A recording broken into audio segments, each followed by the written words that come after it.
Yo, what's happening? It's your man, Stylistic. We on Nut War TV. This is the People's Show. I'm doing things a little bit differently this morning for a reason. Hold on, I'm resetting everything.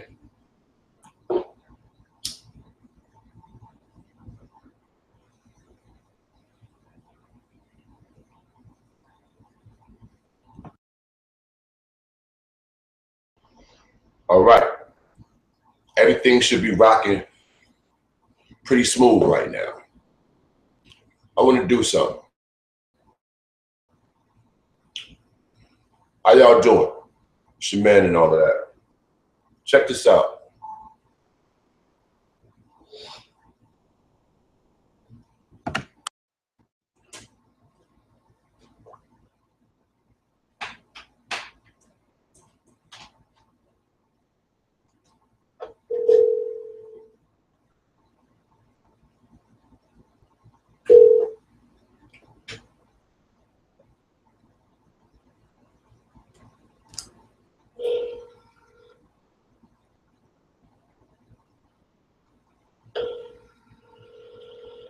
How's everybody? Yeah, I'm fucking up the coffee. Let me ask you a question. Didn't I just get off the phone with you a couple of minutes ago? You don't know if I got off the phone with you a couple of minutes ago? You don't know if I issued a challenge to your bitch ass? The only reason why I'm calling you right now, because I'm on live right now, calling your bitch ass out on the same challenge I just gave you 5 minutes ago that your bitch ass couldn't take. Now I'm putting the whole world on it, so I'm about to embarrass the fuck out your lame ass. Real talk, okay? So listen, you can go on your show. You can go on your show and explain your bullshit lie in about 5 minutes, nigga, because I'm about to call you out right now. Just want you to know. So enjoy your coffee. Enjoy your coffee, bitch nigga. Enjoy your coffee, bitch nigga. Hi. Hi, everybody. How y'all doing? It's your man, Stylistic, yo. This morning, about 10 minutes ago, I was going to go use the Obama phone, right?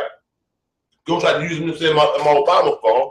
Turned it on, I got a bunch of fucking phone calls from this clown ass nigga, right?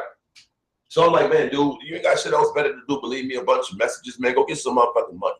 This nigga keep yapping and shit. I'm like, yo, dude, that's what it is. You want to call me and talk stupid, nigga? You don't got nothing going for your motherfucking life, cuz. I want y'all to hear what I told this nigga, right? So I say to this dude, it's 7 o'clock in the morning on a fucking Sunday. It ain't like it's a whole lot that we can motherfucking do right now. You know what I'm saying? So I'm like, yo, what's going on, dog? What's happening with you? Hold on, let me get the chat open because I want to get the fam's take on this. What's going on, D? What's going on, OT? Let me get a one if you can hear me. You know, I'm doing the hangout, so ain't no music, ain't none of that shit going on today. We on what we on. D-Tay. What's going on? Good morning, fam. Now, I'm going to tell y'all what I told this nigga. Real talk. And I want to see how y'all feel about it. My man keep hitting me over and over with these lame-ass motherfucking messages, right? Okay, y'all can hear me. Keep hitting me with these lame-ass motherfucking Chopper City. What up? What? Hitting me with these lame-ass motherfucking messages. So I laid out on some pimp shit. I'm like, you know what, dog? I'm about to call your life right now. I don't be on no front and shit. I'm about to call your life right now, my nigga. Check this out. Let's get on camera right now. I'm pretty sure y'all remember when he kept saying how much better than me he was. I'm superior to you. I'm superior to you. I'm superior to you. So I'm like, all right, well, show that if you're superior to me, that means you're superior to me in all aspects of life, right? Okay. Well, if that's the case, nigga, show me you superior to me financially. Because that's everybody know I'm about $1. Show me you superior to me financially. Family, because we're in real time. We're not on the other broadcasters. So now y'all can respond in time. Is that not a fair challenge? You always say you better. Oh, I'm better than you because I'm around my kids. I'm better than you for this. I'm better than you for that. Okay, well, show me that you're better than me with this dough. Is that not a fair challenge? I'm going to leave it like that for a second till y'all respond. Got to grind me up, so. Y'all going to love this challenge I gave his bitch ass, and he couldn't take it. He couldn't take it, mister. I'm going to call you 100 goddamn times a day. Do y'all feel me on that? Let me get an X if you feel me on that.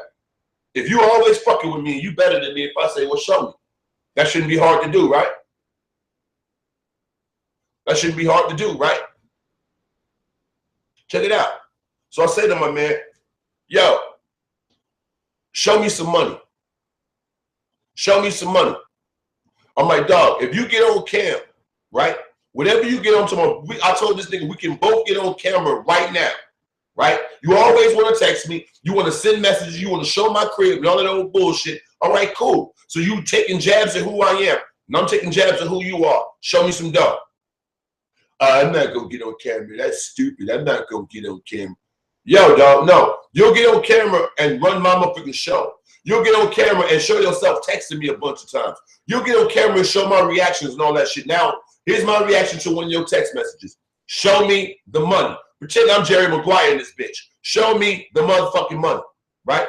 So I told this chump, let's play virtual big bank, take little bank.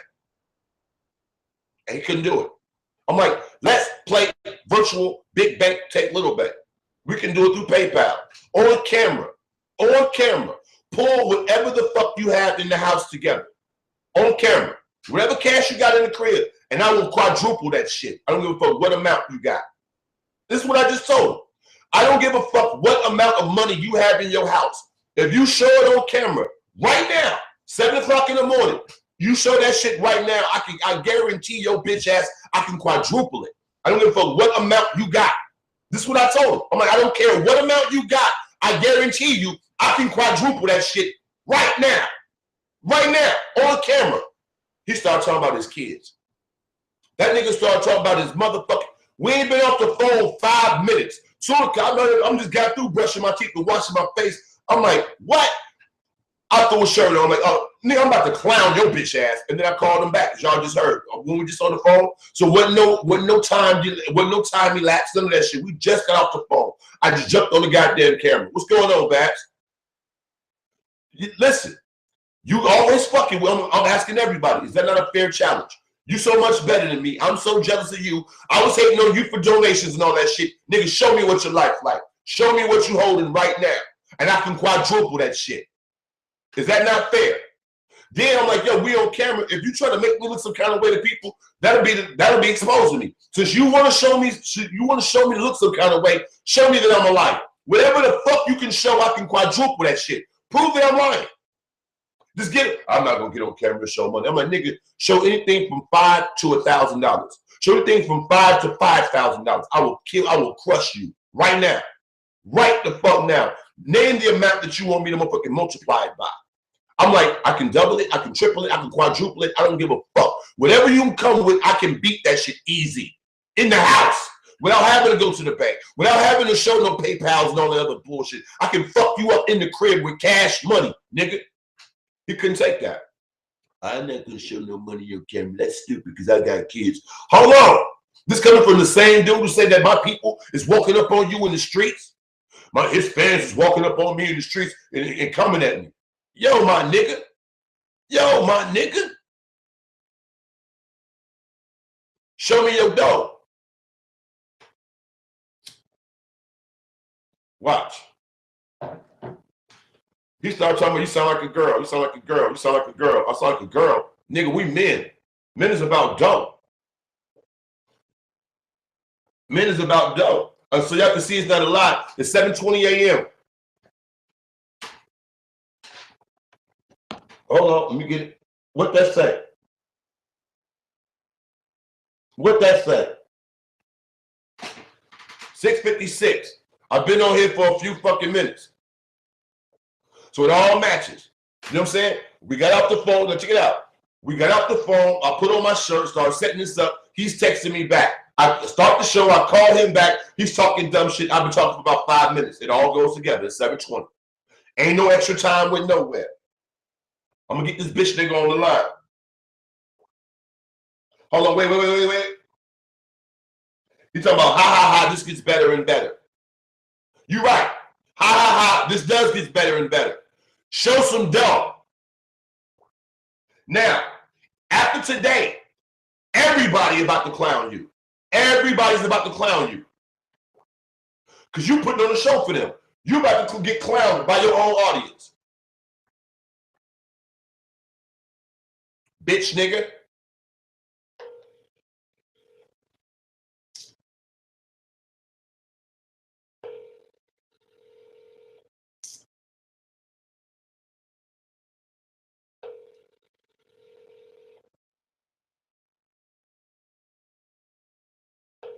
We know you watching. Stop fronting. You ready to show some money? You should tell them about going to the police station. Nah, we ain't talking about police stations. Do you have some money? Do you have some money? I'll talk about that in a minute. Do you have some money? Do you have some money? Dog, listen, you're watching the show. You record everything. Go ahead and play it. I am going to report you. I told him I'm going to report him for fucking with me. I am going to report you.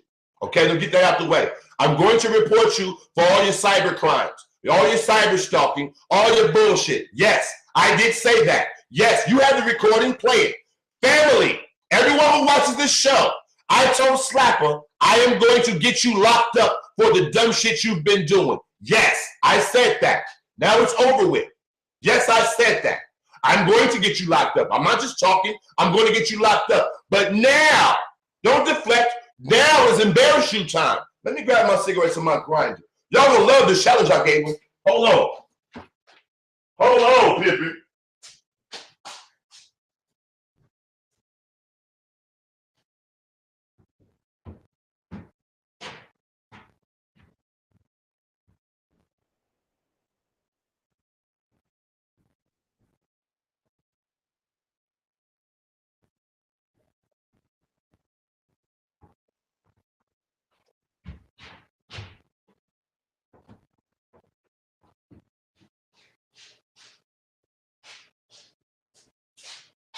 I get on the cam, talk to this nigga about money. This nigga start talking about, tell the family how you said you were going to call the police. Yeah, I did say that. I did say that. Now I'm asking your ass where the money. I did say that. I'm going to snitch on your bitch ass. Yes. Yes. I'm going to snitch on your bitch ass. Yeah. I'm going to jam your pussy ass up. Yes, I said that. Yeah. Now I've answered your question. You should be happy now.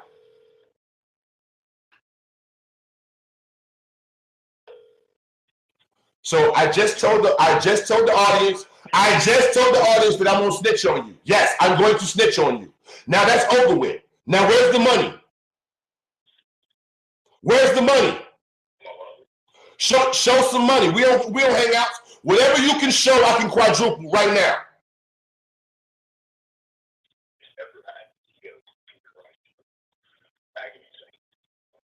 Come on with it, Slapper. Now you're playing games. A minute ago, you're talking about your kids. A minute ago, you're talking about your kids. Huh? Huh? Hey, can you show $100 on camera right now? Can you show five? Remember what I said? Show $500 on. I said, don't even show 1,000. Show $500 on camera. I said, check it out. Remember what I said? Show 500. Hey, Slapper. I'm not done yet. Let me finish my statement. I said, show $500. First, I said $1,000. First, I said $1,000. First, I said $1,000. Did I not say $1,000? Why are you arguing? Why are you arguing? First, you wanted me to say something about snitching. I said that. I said that already. Now we're on something different. Can you show $100, Slapper? Yes or no? Can you show $100? Can you show $100? Can you show $100? It's up where? Why would I look at your stream and I'm on mine?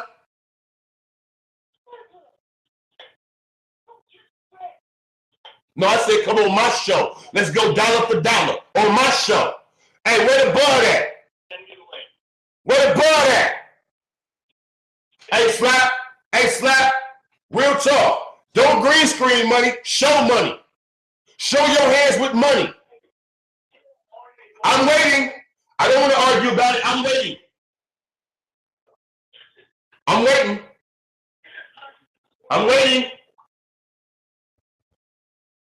You don't need to hear him. Go watch his show you want to hear. Real talk. Go watch his show you want to hear him. Because now he's fronting for the camera. A minute ago, he wasn't on that. A minute ago, he was on some completely different. Tell him how you said you go. Okay, yeah, I said that. Now show the bread.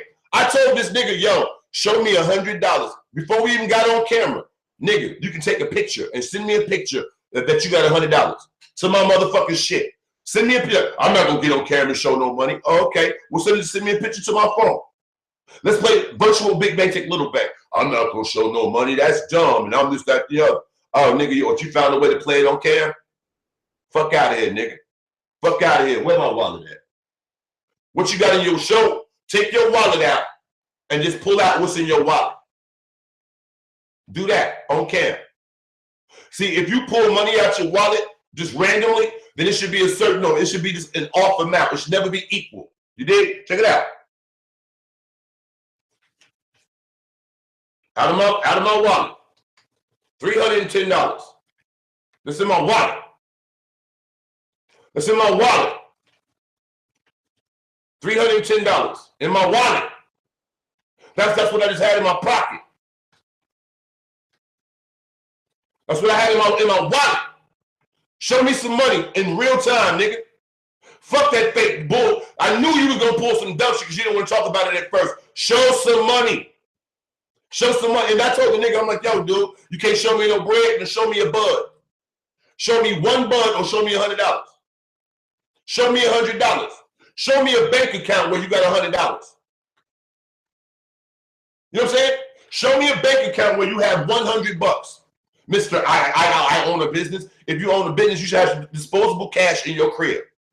Real talk. If you operating from home, you run a business from home, you're supposed to have disposable, you're supposed to have petty cash in the crib. You don't even have $300 petty cash, $100 petty cash, but you run a business. So if you have a small emergency, how you gonna fix that? What that break? We're talking about your buddy. Yeah, only 18 people watching it. Yeah. But you know what though? It's gonna be 17 after I kick you. This ain't for you, Pippin. Hey, somebody gun him for me. I don't even want to. Somebody get that nigga for me, please. Appreciate you. Knock him off. He's counting.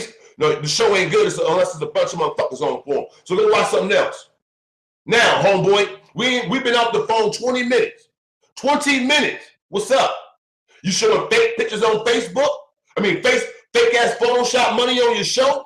I ain't getting no camera showing money. That's stupid. So why you doing it now? Give me the link, my nigga. No. Real time. I want to see some dough. Show me the dough and show me a bud. Show me the dough or show me a bud. What you smoking like? What you smoking like? What you smoking like?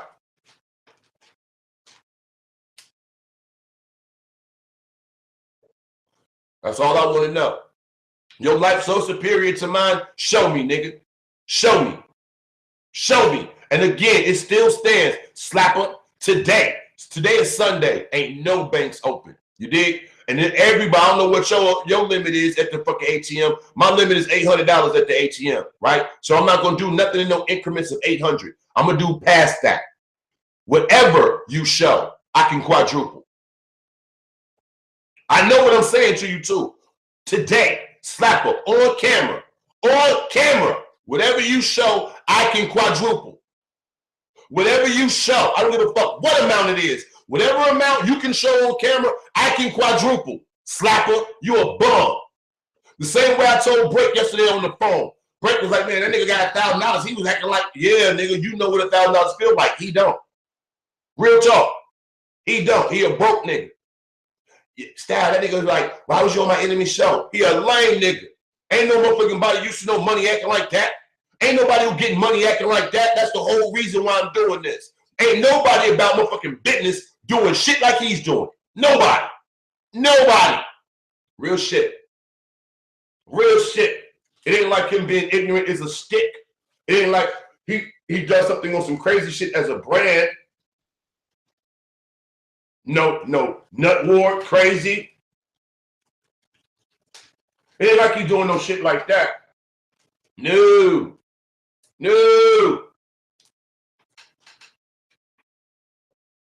What you like Pippin? What you like Pippin? It's funny how I got a whole bunch of text messages blowing up my shit right now. Why don't you send me a picture of no money? Huh? Why don't you send me a picture of that brown ass weed you smoking on? Huh? That's all I want to know. Since you so much better. Since you so much better, nigga. I'm over here smoking motherfucking Incredible Hulk, nigga. Mean green. Mean green. Green, mean, boy. Mean green. Fresh from Oregon. Bitch. I promise to God, boy. Yeah, got me acting like a motherfucking fool early in the morning. I bet you won't text me no bullshit now. Text me ha now. That's my grinder. I'm always burning good, Pippin. Always. Waiting on this money. They done already been on your show and said it's a fake pile of money. Real time, Pippin. Real time.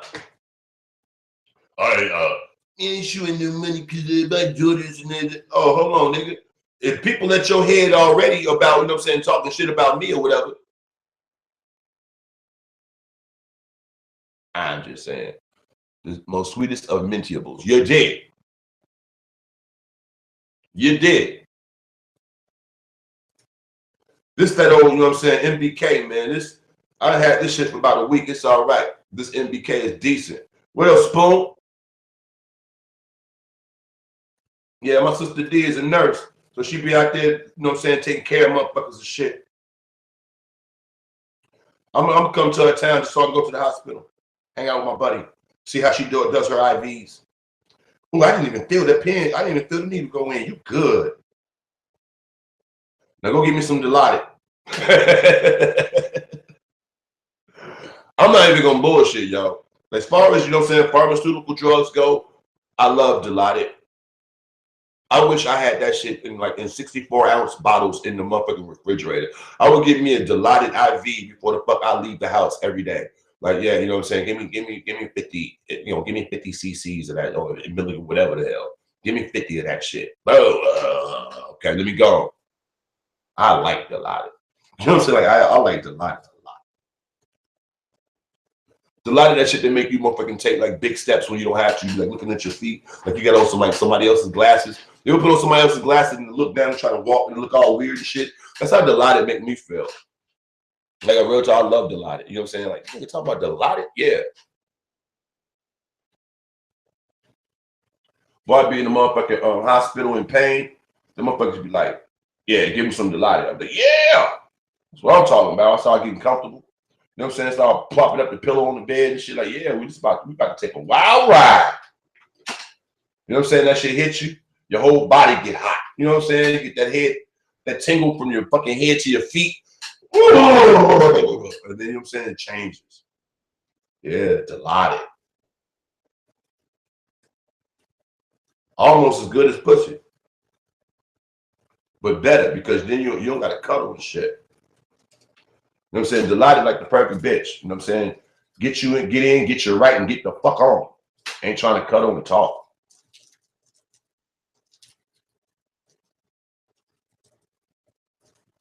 All right, I'm trying to nursing homes don't have them bad boy styles.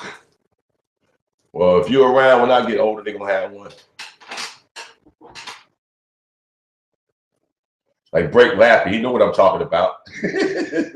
Break know exactly what I'm talking about. You go in the motherfucking spot and your blood pressure up. Like, oh, get him some Dilaudid. They say that shit. I don't give a how much pain I'm in. Oh, get him some Dilaudid. Them damn nurse come in, I'd be like, you know what I'm saying? Like, get up. Peace and respect. I don't know about that Hotep shit. I don't know what the fuck Hotep mean.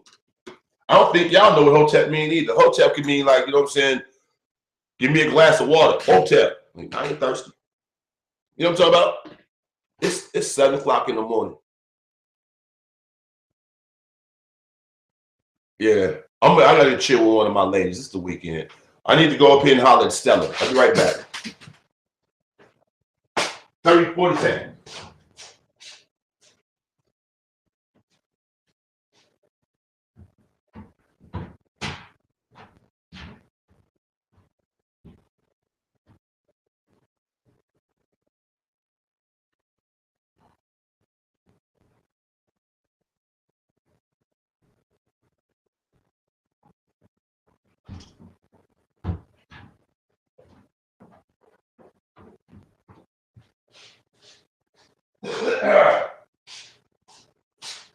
Yeah. Well, I figure if we're gonna wake and bake, how you gonna wake and bake? Like style, I just popped the 30 mig. Oh man. About 20 minutes. Well, no, it take about between 20 and 30 minutes for that shit to kick in the pills. So about 30 minutes, you like, yeah, that nigga talk about that shit, man. Yeah.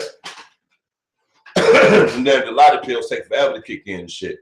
No, but don't none take as long as Xanax. Peace. Dog, jug life, baby. So I figure it's 7 o'clock in the morning. I'm gonna wake and bake. Might as well preheat the oven. Like, this nigga not about to have a Stella for breakfast. Yeah, I am.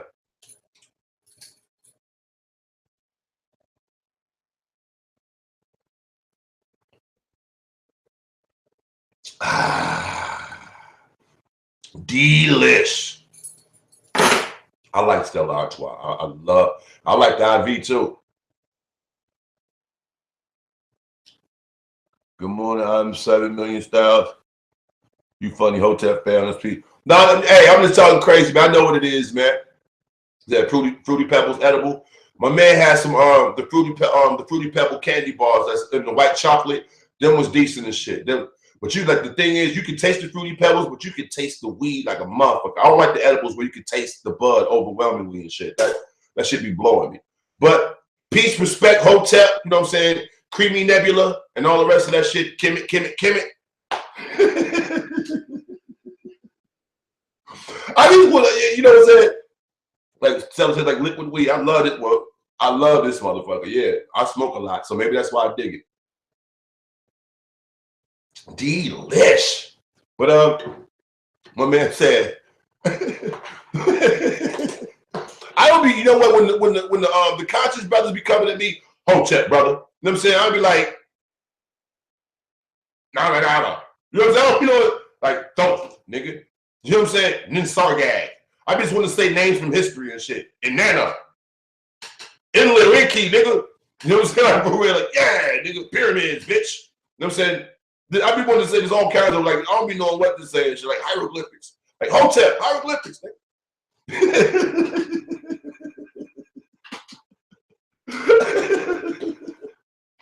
I don't know why. I be like, I don't be knowing, dog.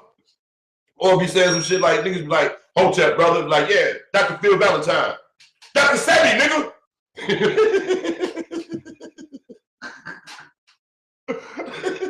And you can tell them motherfucker to know what you're talking about. You come along and be like Hotep. Yeah, Dr. Sebi, nigga. Dr. Phil Valentine, nigga. You know what I'm saying? Dr. York. And everybody just look at him sideways. We said Hotep, nigga. Dr. York. Motherfuckers are whipping his ass. Ain't no why this shit over here, nigga. Hotep. Nigga, kill it. Well, I'm cracking jokes, but you can tell I've read a little bit. Well, see, you know the masters. I read a little bit. That's how I feel about you niggas in metaphysics. Yo, on some shit, I'm a chick, by the way. Shout out to 7 Mil, my man, Mr. Black Excellence. Hey, on some real shit, yo. That's how I feel about you niggas in metaphysics. When I try to get in, like, you know, I do a lot of reading. I'm a theology student, so I'm cracking jokes, but I know a little bit more than I let on to. When I hear when I heard, was that Dr. Yeah, that was Dr. Valentine. No, not Dr. York. Dr. York. Nigga, we said Hotep. Everybody thought, you know what I'm saying, Michael York. Malachi York was a fucking nutcase before the feds locked him up. But yo, dude was on some shit. Dude knew some shit. Like for real. You know what I'm saying? If you go through the holy tablets, I read a couple of books. If you go through his holy tablets and then go into some of these conspiracy theory joints, you know what I'm saying? You'll see my man was on point. He just went left with that shit. You know what I'm saying? So yeah, he had like shit from the 5%ers, shit from the Nation of Islam. Like that nigga like saw some shit from a bubblegum rapper. He had all that shit together. You know what I'm saying? Like, yeah, fuck it. Sometimes you just need to have some bubble yum. You know what I'm saying? Hotep. He's like, you still on some proper. They don't want to talk about, yeah. Malachi knew some shit, but that motherfucker was like howling at the motherfucking moon at night. You know what I'm saying? Yes, and we gotta watch out for the Anunnaki and you're like, what the fuck? You know what I'm saying? Like, man, hotel.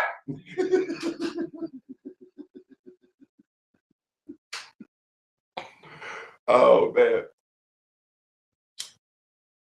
That shit crazy motherfucker, man. So for everybody who don't know me, I'm Stylistic. This is the People Show. Right over here, like normally, you know, I run my show from a different broadcaster or whatever. I play music, we have breaks and all that other stuff. Today I just jumped on here through the Google Hangout, so I can't do my usual cutaways and all of that.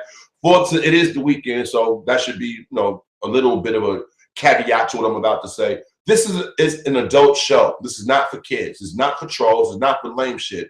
We come over here, we build, we share ideas, we network, we connect. You know what I'm saying? That's what it's all about. Other than that, we try to have a good time, laugh, and joke. With all of those things said, this is an adult show.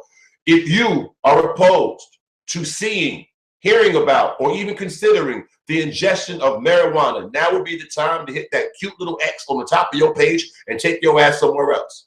For everyone who knows the show, familiar with the show, y'all know what this means. Lighters up. This is something I do that I like to call the mind eraser.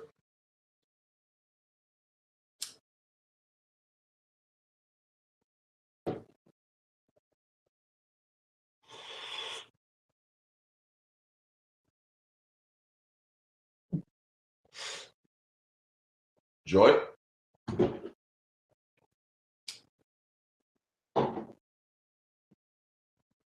Lucy.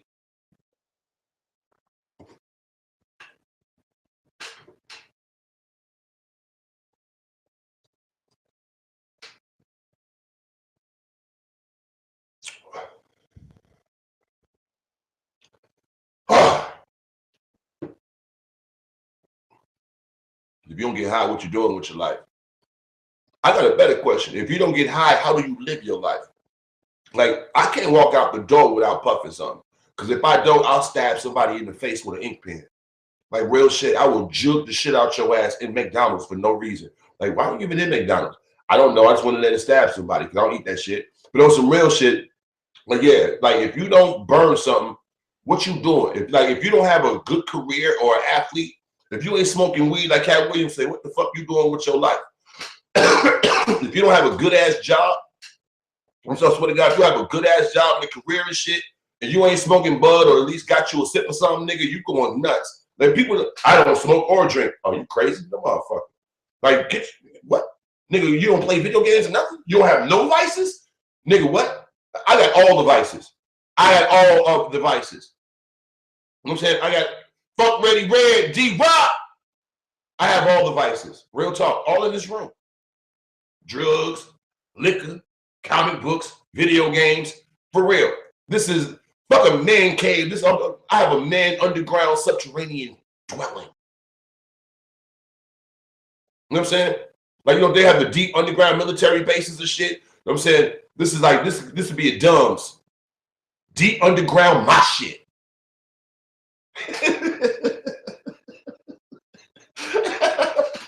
Yes, comic books.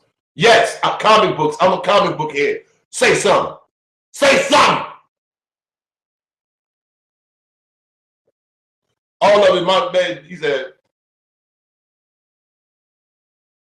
I don't smoke, so it's difficult to be around 80s. I mean, snap any day. Get it back in your life. James, what up, boy? JL, what up? Yeah, I'm in the comic books. Like, you like comic books. Like, actually, I was down here looking. Marvel, bitch. Hold up. Hold up. I'm glad he said that. He said, Marvel, bitch. I could not, you know what I'm saying? I could not fucking, you know what I'm saying, voice that even fucking harder than you. Absolutely. Marvel, bitch. You can't tell me that's not ill. You can't tell me that's not ill than a motherfucker. Marvel, bitch. But you know what? You can't front on Batman. Batman, that dude. You know what I'm saying? Like, fuck DC. Batman, that nigga though. Batman and Deathstroke and the Joker. Those are the three best characters from DC to me. But it's all about that Marvel squad. It's all about that Marvel squad. And I got one of my tubs right here. Check it out. This is one. This is just one of my tubs. So as you see, I got shit in here, even old motherfucking G.I. Joe in London. That's why I believe you are. It was called Action Force, but I got them all. World's Finest, Marvel Comics, you name it, I got it. In here. You got, like, for instance, for all the, you know what I'm saying, true comic books collectors, oh shit! Yeah, I got some shit in here.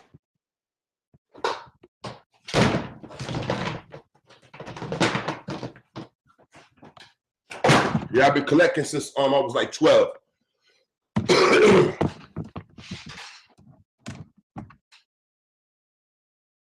Yeah, every character. Yeah, that's the reason why I got it. Every character, like they got a few of those Marvel posters or whatever, but that one has every character on it. They have some that don't have the elementals on it. They got some that don't have Galactus on it. Some that don't have like the orbital planet, you know what I'm saying, characters and all that. That one has everything. Well, I had $100,000 of comic books stolen from him from Alfred George. That's about 100 racks right there, at least. Like, if I took the collectibles, out, I'll take maybe like 10 comics out of there. That's 100 racks. I can pull 10 comics out of that bin that are equal. You know what I'm saying? 100 racks right now. Right now, I'm talking about 10 first-run editions in plastic. I can pull out right now. That's worth 100 racks. Like Flash, the new series is on CW, right? I have the actual comics they took the whole series from. You know what I'm saying? It's the new Flash run, and it's a new Flash run, and I want to say it's from numbers. Oh shit! I just knew like 198 to 204. If I'm not, it's like 196 to 203 or 198 to 204. But in between that is the whole thing. The Legend of Zoom series is where they got that shit from the new Flash run. I have those. If you look on, check it out. If you look up, you know what I'm saying, on eBay right now, 9.5 copies, you know what I'm saying, real good copies of that shit is going for fucking $500 on the low end, on a rack on the high end. You know what I'm saying, $1,000 on the high end. It's like 10 comics in that shit. That's 10 racks right there. Yeah, I came up on those British G.I. Joes when I was in New York, and that damn Watchmen I just showed. That Watchmen novel, that Watchmen graphic novel was sitting in a bookcase in the hospital. Listen to what I'm saying to you. It was just sitting in the bookcase in the hospital, and I'm like, why is that there? And then like, oh, well, somebody just left it. I'm like, somebody left Watchmen in the fucking cabinet? And he was like, you want it? What? I want to show, I'm glad I got some comic book heads in here. I want to show my comic book heads something. They'll dig this. Give me a second. Everybody else already knows. Hold up.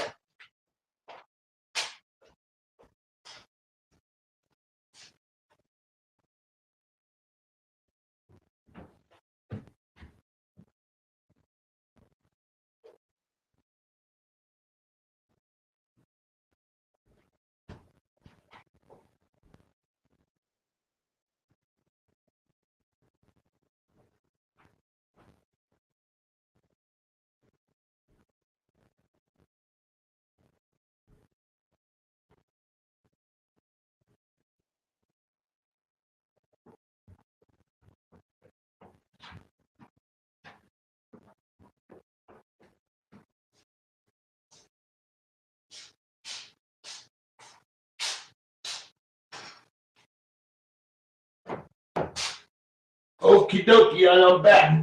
All right, just want to grab a couple of things. All right. So for all my comic book heads, yeah, I'm into comics real heavy. I did not see Doctor Strange yet. For all my comic book heads, if everybody that know me already know about this. I have a hand-drawn Alex Ross on canvas. This now is worth $25,000. Look at the detail. I have a hand-drawn Alex Ross on canvas. My girl got me this for my birthday in 2009. You can't tell me it's not nasty. The only reason why I haven't framed it yet is I'm trying to like have it, you know what I'm saying? I'm trying to let it get weathered real good before, you know what I'm saying, I put it in the canvas and shit so it can like, I got this to contrast this. So you got this poster, you know what I'm saying, dogging Batman. A wanted poster with Batman, right? And then I'm gonna have a wanted poster with the Joker, but it's gonna be hand drawn. So yeah, but this is my favorite poster. You know what I'm saying? My 2009 birthday gift. You know what I'm saying? This is my favorite shit. Like this is my favorite possession right here. This motherfucker Alex Ross is insane. I just want y'all to see the detail in this motherfucker.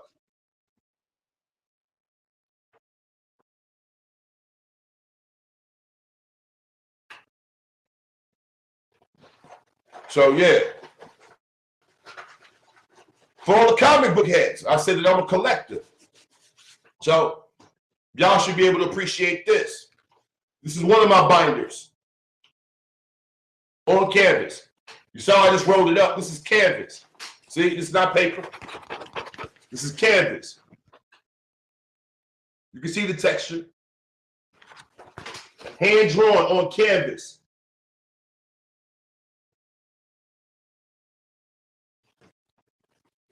Vicious as fuck. Yeah, damn, that shit is fire. Like, yeah, I got some shit. This is worth 25 racks right now. Go on AlexRoss.com if you think I'm lying. This is worth 25 racks right now. He drew this at a table at Buffalo Wild Wings. My girl was working at Buffalo Wild Wings, and it was next door to an Office Depot. She saw him, knew who he was, went to Office Depot, had them cut this canvas, told dude, man, my fucking boyfriend is your favorite fucking fan. His favorite goddamn character is your Joker. Dude drew this shit right there on the spot for my birthday gift. Real talk, it's a one-off. Don't nobody have that.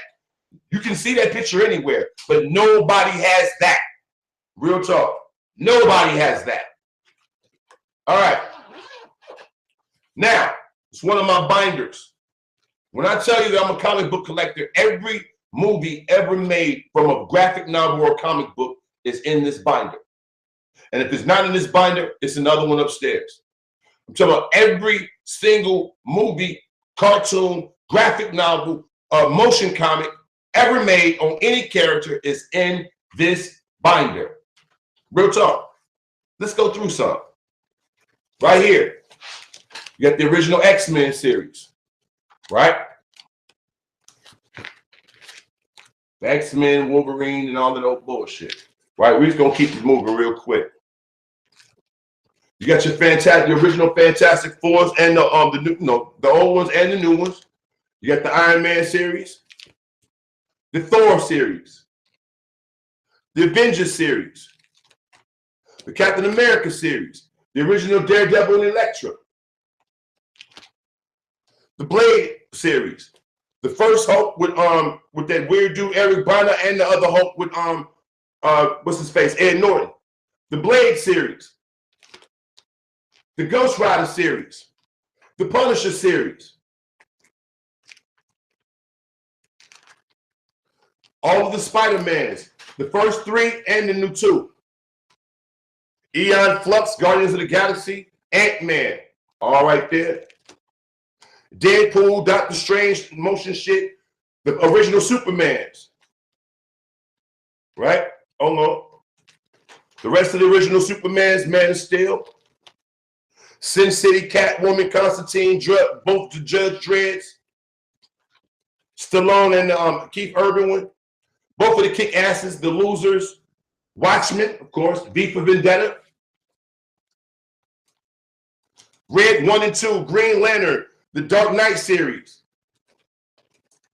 the other Dark Knight, the Transformers movies, the Matrix movies, the Watchmen complete motion comics, more DC animation. I got both the Sin Cities too. All of the Marvel animation, the Avengers 1 and 2, Batman, Public Enemies, the Green Lantern, Darkest Night. Let me see. Scott Pilgrim versus the World, superhero shit. Batman, Bad Blood, Batman Beyond. I got all that shit too. Oh, and this, okay. I grabbed the wrong binder. And the rest of this is like martial arts. Bruce Lee, Jet Li, Ray Redemption 1 and 2. Yeah, a lot of Jet Li. Boondock Saints. Why is that in here?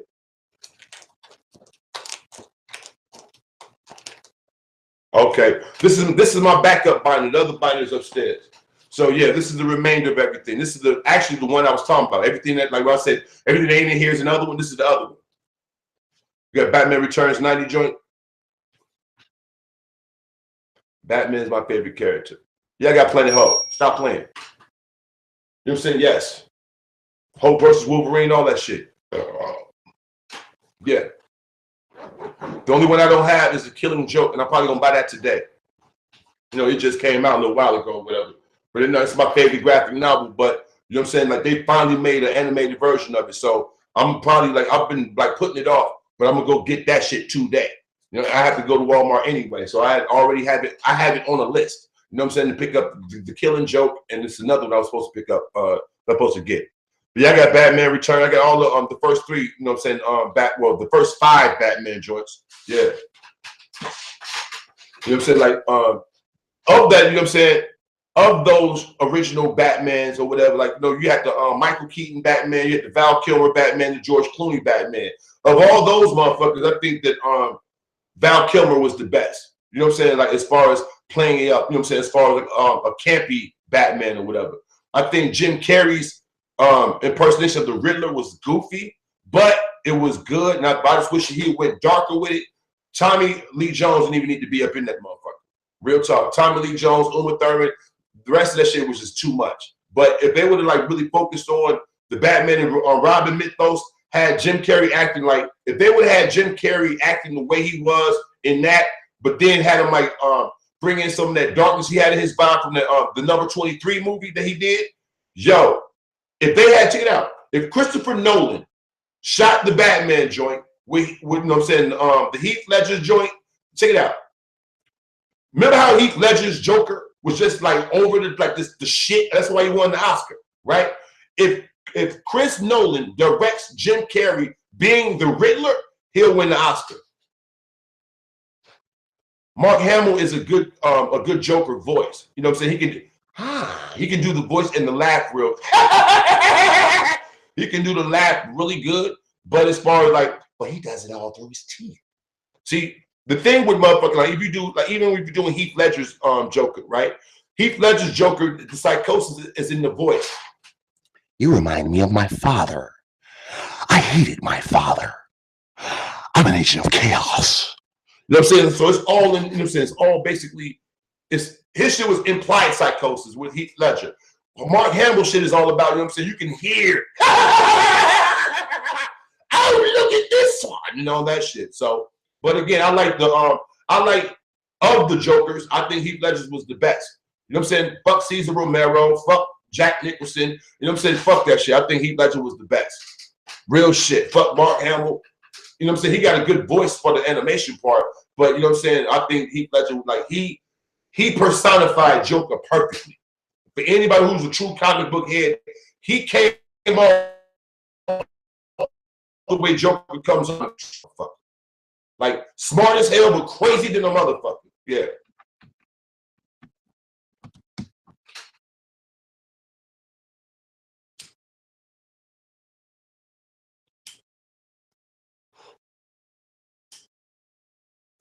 Oh, I do voices.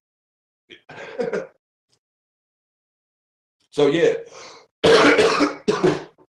But yeah, I can talk about comics all fucking day. And again, I like Marvel more than DC because DC is way the fuck too spacey for me. You know what I'm saying? And also, I don't like Michael Straczynski as a writer, and he writes a lot for fucking DC. And he writes all that spacey, creamy, nebula bullshit. I don't like that shit. I like, you know what I'm saying? I like Morrison. You know what I'm saying? I like, you know what I'm saying? There's certain writers' vibes that I just dig. You know what I'm saying? Like Todd McFarlane, I dig his vibe. You know what I'm saying? There's some writers. He killed himself, right? Who?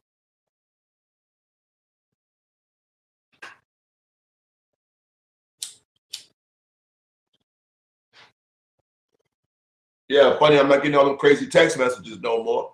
I guess my man don't want to do the thing. I'm trying to give him time to get to the ATM and all of that. I told him, like, whatever the fuck you show, I can quadruple, nigga. Right now. I'm back on that for a second. Wherever you can show, slapper,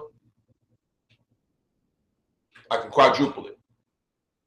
Who is Spine a part of? That's Todd McFarlane's thing, man. So it's like, he's not part of Marvel. It's like I think it's Dark Horse, or is it Dark Horse or Image? I forgot which line he with, but he's an independent line.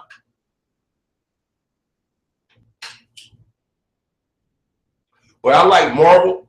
I like Marvel stories more than DC stories, because all the Marvel heroes, even though some of these stories be similar, like it's always like in all of these comic books, it's always the rich Image. Okay, it's always, you know what I'm saying? You said, yeah, that whole 2099. I ain't seen that shit. I've not seen that shit.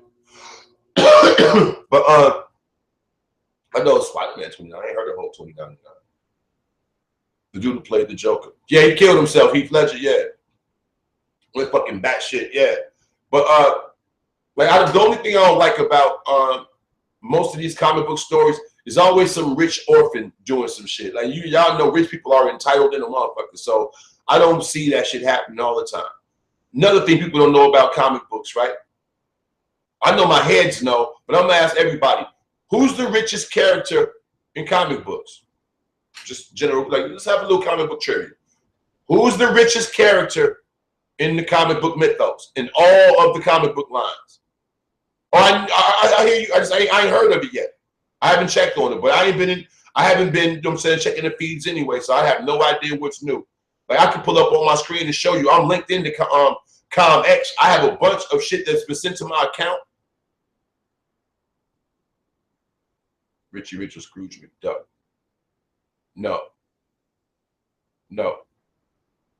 It's not Tony Stark and it's not Batman. And they both like, what? Tony Stark and Batman, nope. Not Lex Luthor, nope. Nope. You'll never, the comic book heads know, but you know what I'm saying? The average person don't know. Real talk. The richest comic book character. Real. Oh, and he's been in a movie recently. One of these superhero movies that came out within the last 2 years, he's been in it.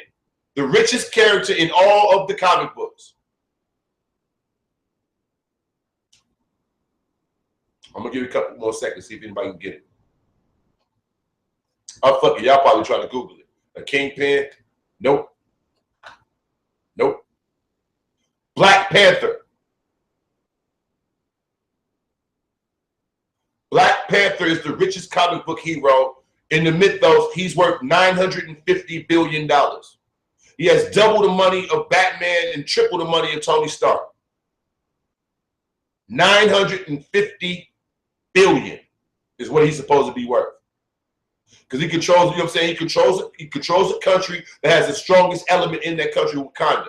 Black Panther is the richest superhero. Real talk.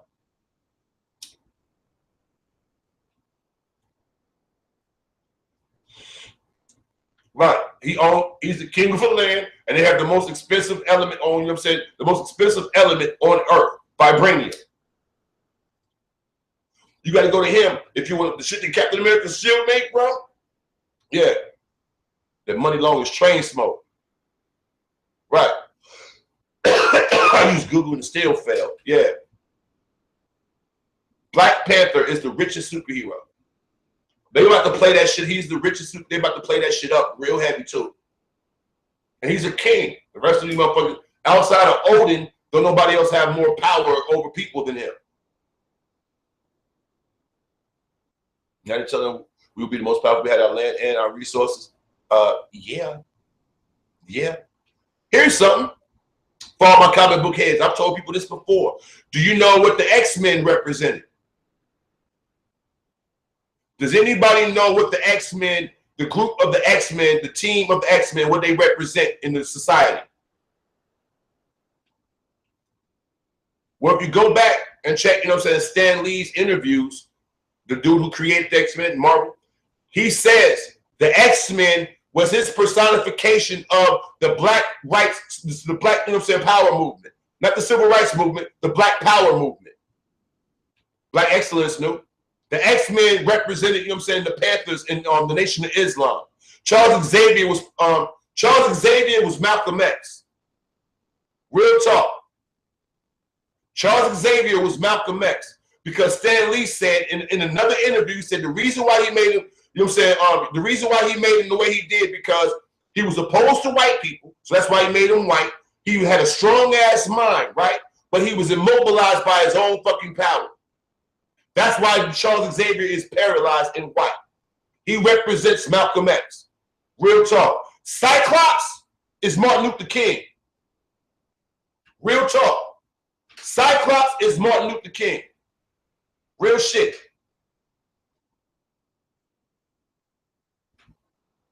People don't know that shit because he only saw things one way. He only had this one ability, and you know what I'm saying, he focused on it too hard all the time, but he was stuck on some other shit. Yep. The X-Men is based on the civil rights movement. Real talk. That's what they're about. The X-Men represent black people.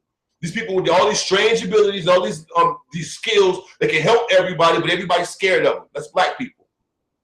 I forgot who we said Magneto was. I forgot if it was Abernathy or who he said Magneto was, but it was supposed to be somebody from that time that was supposed to be like lukewarm. Once he was good, I forgot what he said it was, but it was representation of somebody from that 60s era and shit. But it was like an amalgamation of characters. But yeah, the mutants were black people. Yeah, the mutants are black people. That's why, you know what I'm saying, they stronger than every motherfucking body. Look at Styles bringing down shit for the sheeple. I try sometimes, man. They just think, I'm a weed smoking degenerate. They don't know I've read a cut. Blue Marvel is the baddest Yo! Blue Marvel, hands down, is the best fucking character you never heard of. And Blue Marvel was drawn by the same dude who did the movie Underworld, Kevin with the fuck Graveau. That French dude or whatever the fuck. Dude who drew that shit or whatever, who wrote the story for that, is the same dude who made the whole Underworld series or whatever the fuck. Blue Marvel is the coldest motherfucking character they ever came out with, and it's based on the civil rights movement and President Kennedy jamming up a black superhero when he found out that he was black. Real shit. The shit is raw. Him getting played by a white girl, you know what I'm saying, who worked for the government or whatever. His best friend is fucking Namor from Atlantis. Yeah. Blue, and he was a broke mother. He was super smart, rich and all that, and then started living the life of a bum. But his connection is the prince of fucking Atlantis. The king of Atlantis is his nigga. Yeah, Blue Marvel, that dude. And could nobody beat him, the strongest motherfucker mutant. Could no, except I forgot the other dude's name. You know what I'm saying? That the dude that's above Omega level, like the strongest mutant in the Marvel universe is a cornball dude. I can't think of his name now. It ain't Nathan Gray, it's the other dude. But anyway, yeah, Blue Marvel is bar none one of the baddest characters a lot of motherfuckers don't even know about. Yeah, I wonder if he's even on my poster. Hold up.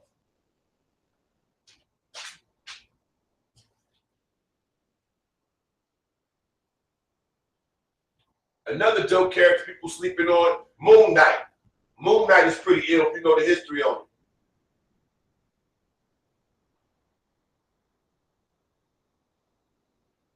No, he not. Ain't that a bitch?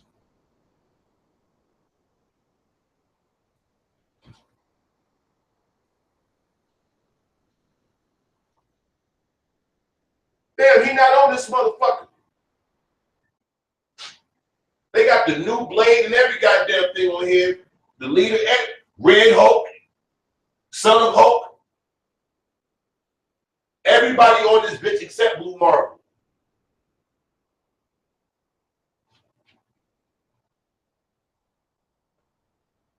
Damn, they even got the fucking dogs.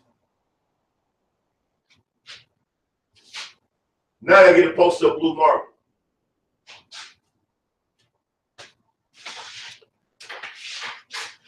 Yeah, that concept, that if y'all ain't read the story about Blue Marvel, y'all should check that out. That's a dope ass motherfucking concept. Like, imagine a superhero that saved the world and don't nobody know what he looked like. His uniform get ripped and they found out that he black and the whole world turned on him. That shit is dope. That shit is fucking dope. And then the president finds out that he black and tells him to retire. And then dude goes into the cut for mad years of shit. Some shit happened and he come out the woodwork again or whatever, man. Yo.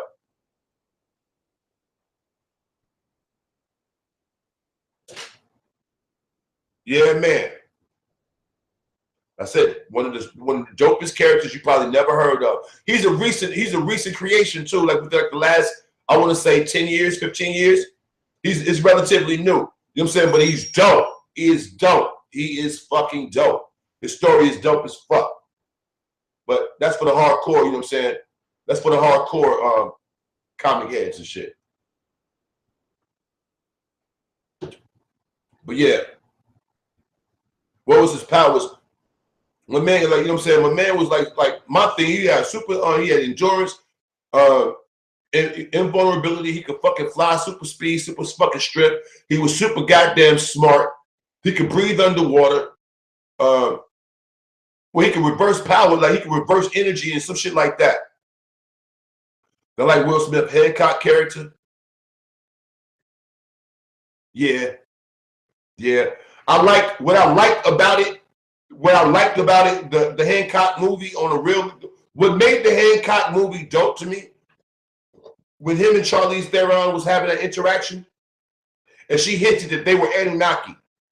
When she said that shit, it made the motherfucking shit dope to me. For anybody that know, you know what I'm saying, the ancient history or whatever, the ancient astronaut theory or whatever, first you had a dude come down here, whatever the fuck, you know what I'm saying, they had a whole stand, well, a dude supposed to come to Earth, was fucking around, came down here, did a half-ass job, they sent his ass to Mars, where the fuck he died, they made a monument for him. His name is Lama, right? The next person to come to this motherfucking name was Enki. That's who y'all pretty much call Satan now. The third person to come name was Enlil. The person come after that was Nick Harshad. Those four people essentially created mankind. You dig what I'm saying? All right. When they made mankind, mankind wasn't made in the way that y'all learned. If you learn real, you know what I'm saying, arcane history and the occult history or whatever, mankind was made in pairs. They made the original humankind was made in 7 pairs: man and woman, man and woman, man and woman, man and woman, man and woman. That's how they was made. You dig what I'm saying? Because they was making them, genetically engineering them or whatever. That's why when they in that movie Hancock, when they said, you know what I'm saying, that it was like Charlize Theron said we were couples, and then they all, you know what I'm saying, died when they basically, it's the same story of the Anunnaki. That shit was dope as fuck to me. I'm like, oh, that's ill. That's an ill ass association. I'll tell you another movie that had an ill ass Anunnaki association, Prometheus. The monster from Alien was supposed to be half Anunnaki, half alien, if you go watch the story. When they showed, you know what I'm saying, they went back and found the creators of, you know what I'm saying, of humankind. They was like standing in front of Jehovah, and Jehovah started fucking them up. And then had a fight with an alien, became another mutated motherfucking, mutated fucking entity. That shit is dope to me. When they can take, you know what I'm saying, history and then finagle it and make another story, that shit is so ill to me. I love shit like that. The insert bomb. You know what I'm saying? Yeah. So for my Hotep brothers and my conscious sister 7 Mil, I hope y'all see like, damn, this dude know his shit. So yeah, I'm not just all weed smoking and loud talking. But I'm really, really like, I am really intrigued. I'm talking about to the point of like obsession. I'm intrigued with the whole ancient astronaut theory. Like spins me. I'm talking about it does something to me. I can be watching some shit and have some information I ain't heard before, and that should have me up on a 3-day binge of like this research and shit. I'm talking about no sleep, coffee, just taking notes. Like I gotta know. I'm trying to write a story myself, so I do a lot of fucking research. But yo, when you start doing the history and you do the knowledge and you find out what really happened, there was really a continent of Atlantis, Lemuria, Mu. All that shit, what really was going down, yo. And then you branch off that into flat earth theory, and then you start learning the Masonic secrets, and you put all that shit together, it'll blow your fucking mind. This is what I come up with, right? Real talk in my mind, right? He asked me before I came in, you know what I'm saying? He asked so what you would think about it then. There's 3 factions fighting for the control of Earth. I'm going to say that. There's 3 factions. Within these factions, you got different little splinter groups, but ultimately it's 3 groups fighting for this motherfucker, right? And they're fighting for this motherfucker so that basically look at Earth like a big ass planetarium, right? Look at Earth like a big ass planetarium, right? And we're these essential we're these essential fucking beings, but we don't know what our purpose is. But all these other beings do know. And they know that having us on their team will make them fucking powerful. So you have these three, you know what I'm saying, factions fighting for fucking Earth. And then you have motherfuckers on Earth working with these different factions trying to knock the other ones out. Real talk. Now, if you look at this current motherfucking presidential race, you'll see what I'm saying is true. Check this out. Republican, Democrat. Republican, money is funded indirectly by the Rothschilds. Democrat, money is indirectly controlled by the Rockefellers and Standard Oil. You feel what I'm saying? Donald Trump came on his own agenda, but he's backed by the evangelicals. That's 3 factions. Everybody know the Rothschilds fuck with the Zionists. You feel what I'm saying? Everybody know that the other ones, you know what I'm saying, fuck with the Rockefellers, fuck with the Rosicrucians. But they both they both extensions of the same arm. Who is Trump working with? Because he just came and basically pushed both of them out the way. Remember, what I'm talking about is the bankers and the real estate moguls of the world, the Vatican. Who is Trump working with? Because he's not backed by the Vatican. The Vatican is, you know what I'm saying, the power, the religion. The Rothschilds is the money. It's another faction. We live in a 3-city world. Rome, London, DC. We live in a 3-tiered society. Who the fuck is Trump working with? Right, left Twix and right Twix, same thing. Same wings of the same bird. Who the fuck is Trump fucking? Remember, Trump used to be a Democrat. Then he became a Republican, but he was a different kind of Republican. See, when y'all think of Republicans, y'all think about greedy white people, and y'all think about Bush. Bush wasn't technically a Republican. Bush was a neocon, a neoconservative. If you know your history, do y'all know who the neocons were? If you know your history. Who were the neoconservatives? Because they wasn't the Republicans. Who are the neoconservatives? I'll just do this for everybody who don't know. Who are the neoconservatives?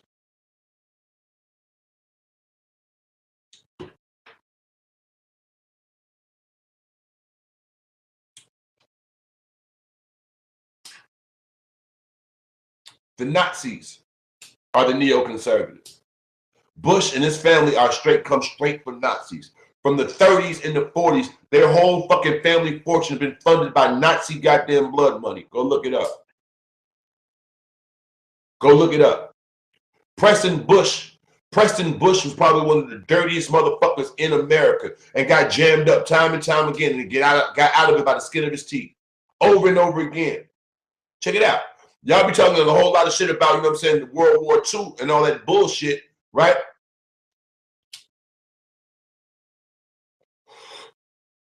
Hey, check it out. Who made the tanks?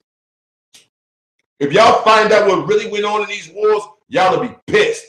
Who made the tanks for the wars? Ford Motor Company. You know what I'm saying? The German Blitzkrieg tanks used to run through walls was made by Ford. Look it up. Standard Oil, you know what I'm saying, was giving them their fuel.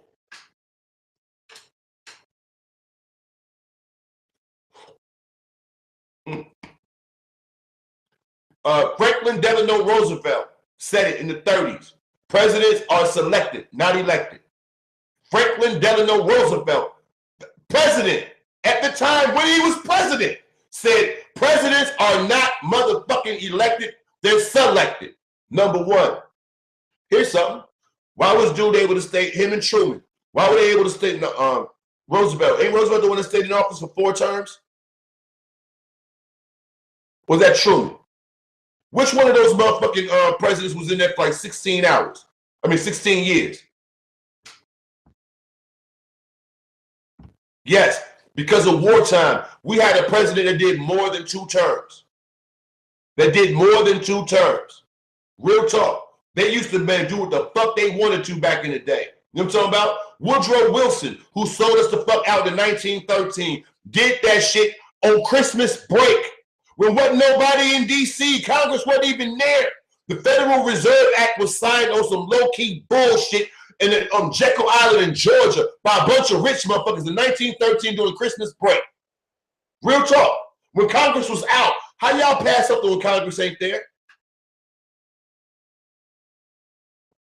Here's something.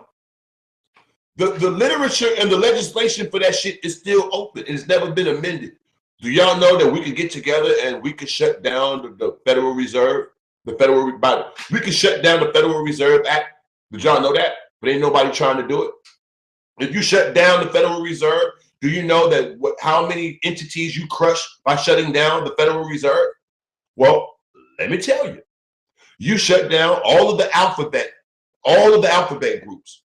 All of them. ATF, FBI, CIA, all them alphabet niggas go the fuck away. All of the banks and that fractional reserve banking shit goes away. You don't know what fractional reserve banking is? Let me tell you.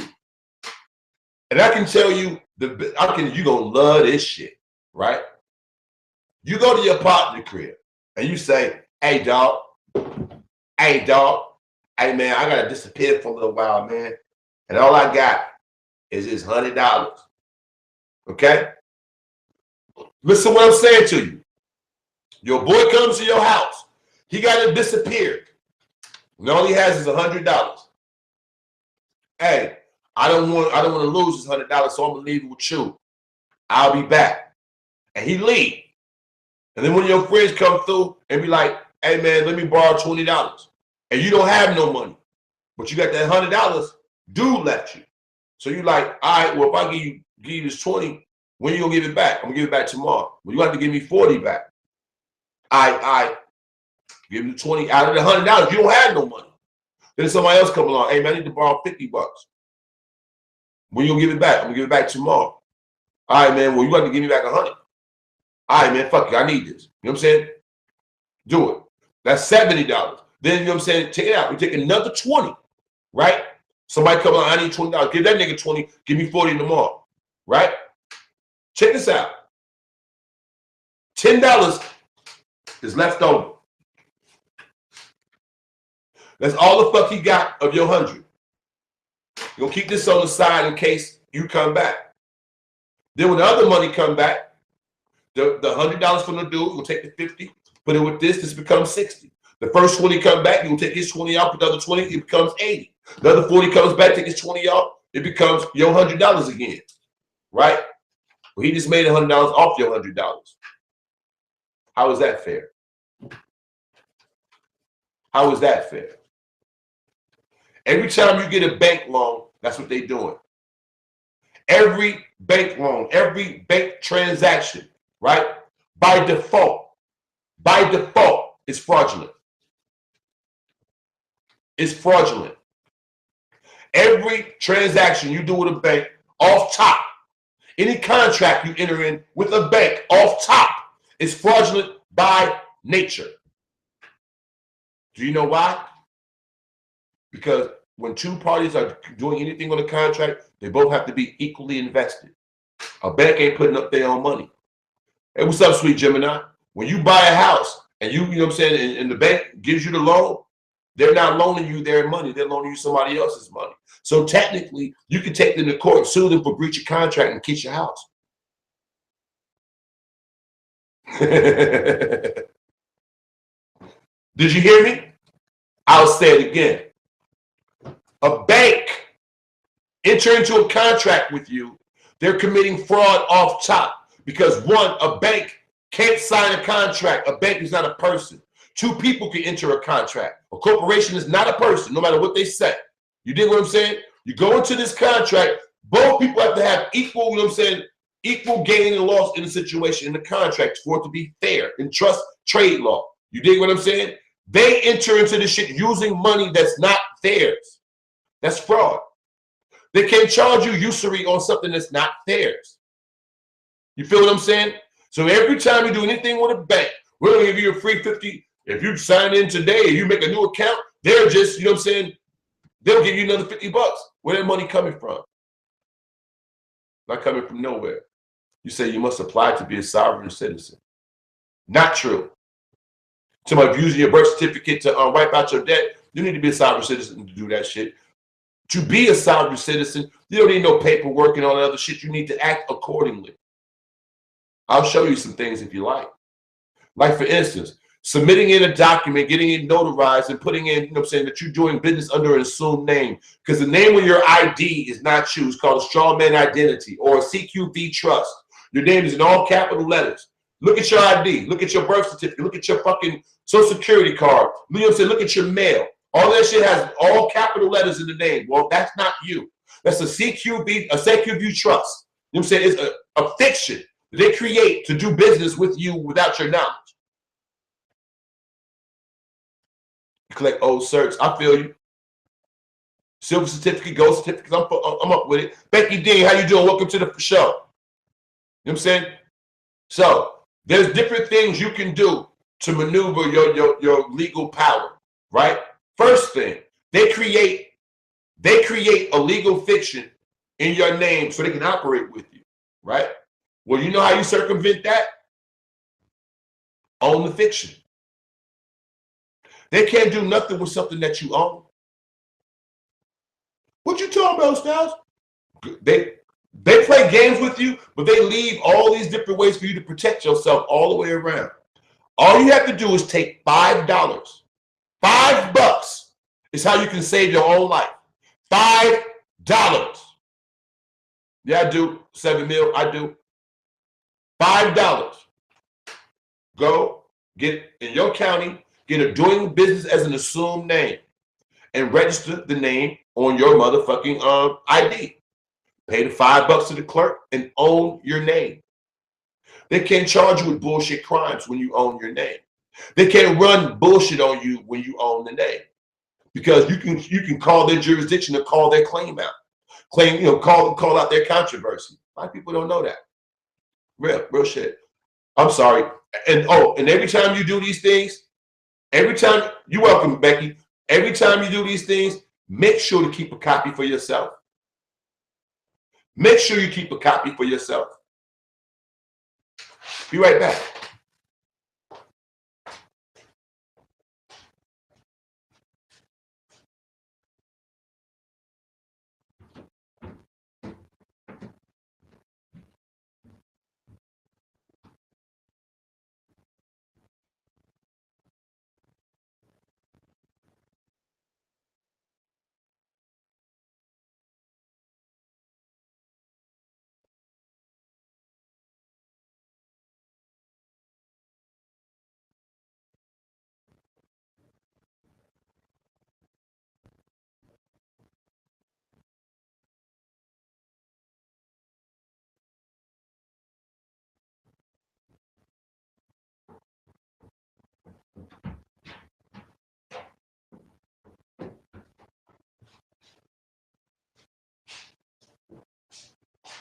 Okay, you have to show people physical examples of what you're talking about.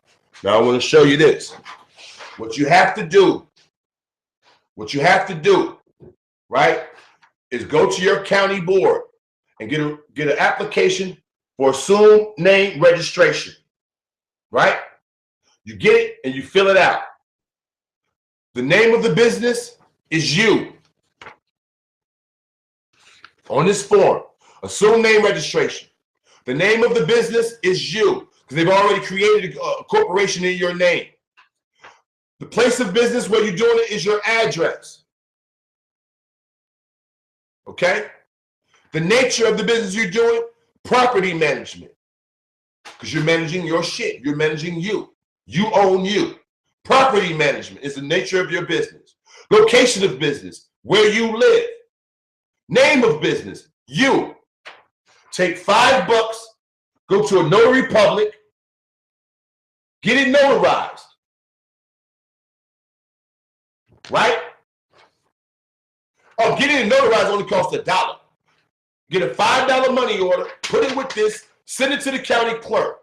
The county clerk gonna fill it out, stamp it, send it back to you, right? Then you go to you put a bullshit ad in a newspaper, 1 day a week for 3 weeks. 1 day a week for 3 weeks, right? Then the county clerk will send you a motherfucking paper letting you know you own your name.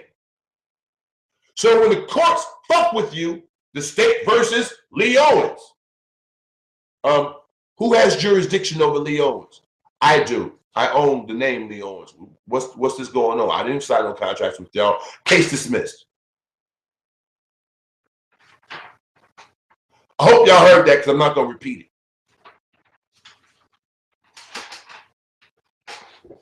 I just told y'all a real slick secret. I just told you a real slick secret without saying too much. If y'all heard the last thing that I said, you know what I'm saying? The last thing that I said, who's bringing up this controversy? Case dismissed. If I'm lying, prove it. Any court outside of murder and rape, right? There's no crime they can charge you with. You're supposed to be talking about that shit in the so you know what I'm saying, talking about that shit in common law court, not in their bullshit trial courts. They're bars, you know what I'm saying? What's that building again? So again, unlike a lot of people on YouTube, I walk, you know what I'm saying? I walk what I'm talking. I can show you the documents. I do my shit. I don't go around talking about sovereign and all that other bullshit. You know what I'm saying? The county courthouse, your county clerk office, your county clerk office. You know what I'm saying? Real shit. You don't have to go to court. You can write a letter to the court. I don't agree with this. I'm not coming. I don't consent to this. What y'all talking about? Fuck out of here. You can get a case dismissed from your house with a letter. Did you know that? You don't have to appear in their court. Everything you do in court is consensual. You have to go. You have to consent to it. Even going to jail is consensual. It's in all their contracts. Real talk. I don't consent to none of this. You know what I'm saying? I don't consent to this. Right. There's no law. IRS form 6209. There is no law anywhere that say that we need to pay federal taxes. It's completely compulsory, but people comply and allow themselves to be locked up. You said nut ward retarded. Am I or are you? Are you reading the chat? Because I ain't just talking out my ass. People know what I'm talking about.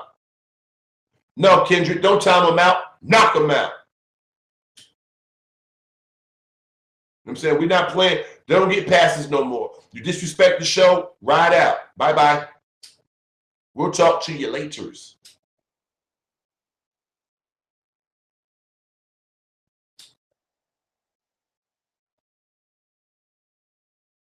Layman terms, buy yourself out of slavery. Yep.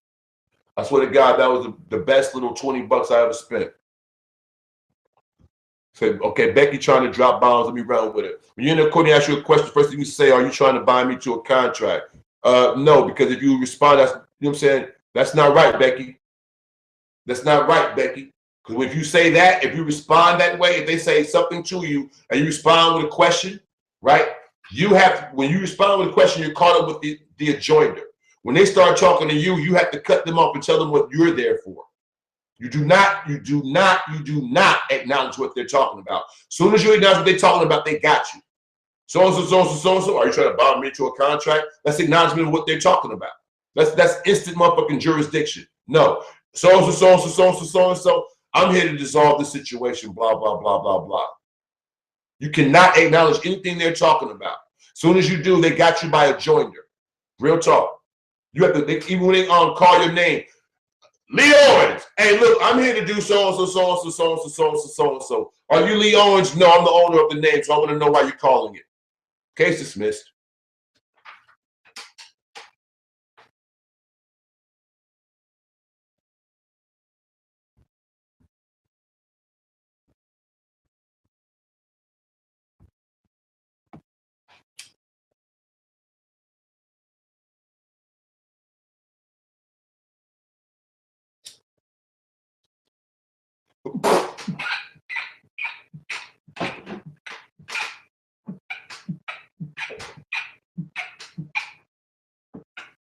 Having done a lot of wild shit in my youth, being irresponsible.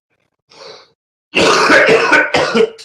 a lot of people when they talk, it's how they making excuses. Can you hear me? If you can hear me, let me get an X. If you can hear me, let me get an okay. All right, I just want to say this. A lot of people, when they talk, it seems like they're trying to cop a plea or make excuses for the things that they've done, right? I'm not ever doing that. I'm not ever doing that.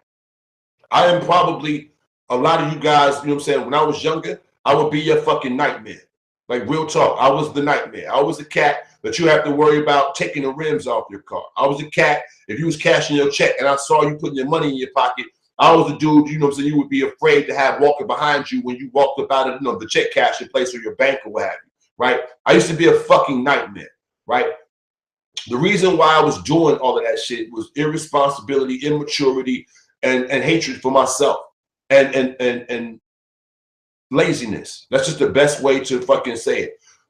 It was easier to rob somebody or to sell some drugs or do some shit to get the little monies, the little trinkets, and get the little money, to get the little trinkets, to put off that facade that I wanted to put off, right? Then I started growing up. And I started learning like not just the value of responsibility, but the value of how responsibility will make you feel when you're doing things because you want to do them. Like when you buying shit for your kids because it's not their birthday, it's not this, like you're just in the store, you saw something and you like, I bet you would like that. And you just do it. When you start operating from that, and that might be like commonplace for you, it's not for me. It's not for a whole lot of people who come from the streets. You don't learn we don't learn compassion and love and empathy and intolerance and all that other shit when we come up. We learn savage shit. We learn survival. We learn do what you got to do to get what you got to get. And that's not always right. Because of that, me coming from Chicago, super segregated city, drunk mom, being raised by my grandmother, stuck in religion or whatever, me being a rebellious, inquisitive kid, that was just a formula for some bullshit. You know what I mean? And then not having that nurturing side in the crib pushed me even further on. Like it ain't nobody's, it's nobody's fault. It's nobody's fault that I did the shit that I did. It was all conscious choices. So I accept responsibility for it. But what I'm saying is you got to look at, when you look at the effects, you have to look at the cause. And I'm like, what caused me to be this way? Lack of direction. You know what I'm saying? Lack of, you know what I'm saying? Like lack of being taught what was right. I was always being told what I shouldn't do, but it was never explained to me why I shouldn't do it. And that's why the reason why most kids do shit after you tell them don't do it. Don't put your hand in the stove. Why? Because I said so. That ain't a good enough explanation. The kid like, well, you said so doesn't qualify something that registers in my mind. It's something that I should take acknowledge to. You know what I'm saying? Acknowledge the shit. Put your head in, oh shit, that shit hot. Why you tell me my nigga was hot? I told you not to. You telling me not to is not telling me it's hot. You know what I'm saying? I need to know the plus. I need to know the and the dot. You feel me? So that's where I'm coming from with it. So in the world, like I said, you out here with a bunch of what was it, Nietzsche? When you stare into the abyss stares back at you. We must, you know what I'm saying, when we deal with monsters, we must try our best not to become one. What you know what I'm saying?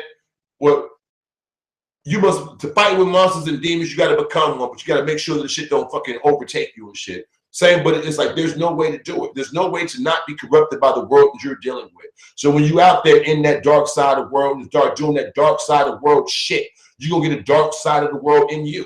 You know what I mean? And you're gonna start validating this dumb shit you're doing. And I did like everybody else. You know what I'm saying? I go rob some, man, it is what it is. He was slipping. Then when you grow up, damn, I can't be out here slipping. because I already know the rules. If you slip, because I heard those rules and I like make those rules fit for my life. So if somebody catch me slipping by default from the shit I did, they have every right to do to me every goddamn thing I did to everybody else.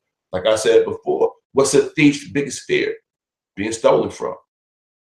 You know what I'm saying? What's a hustler's biggest fear? Being hustled. You know what I'm saying? Be right back. Gotta grab another Stella.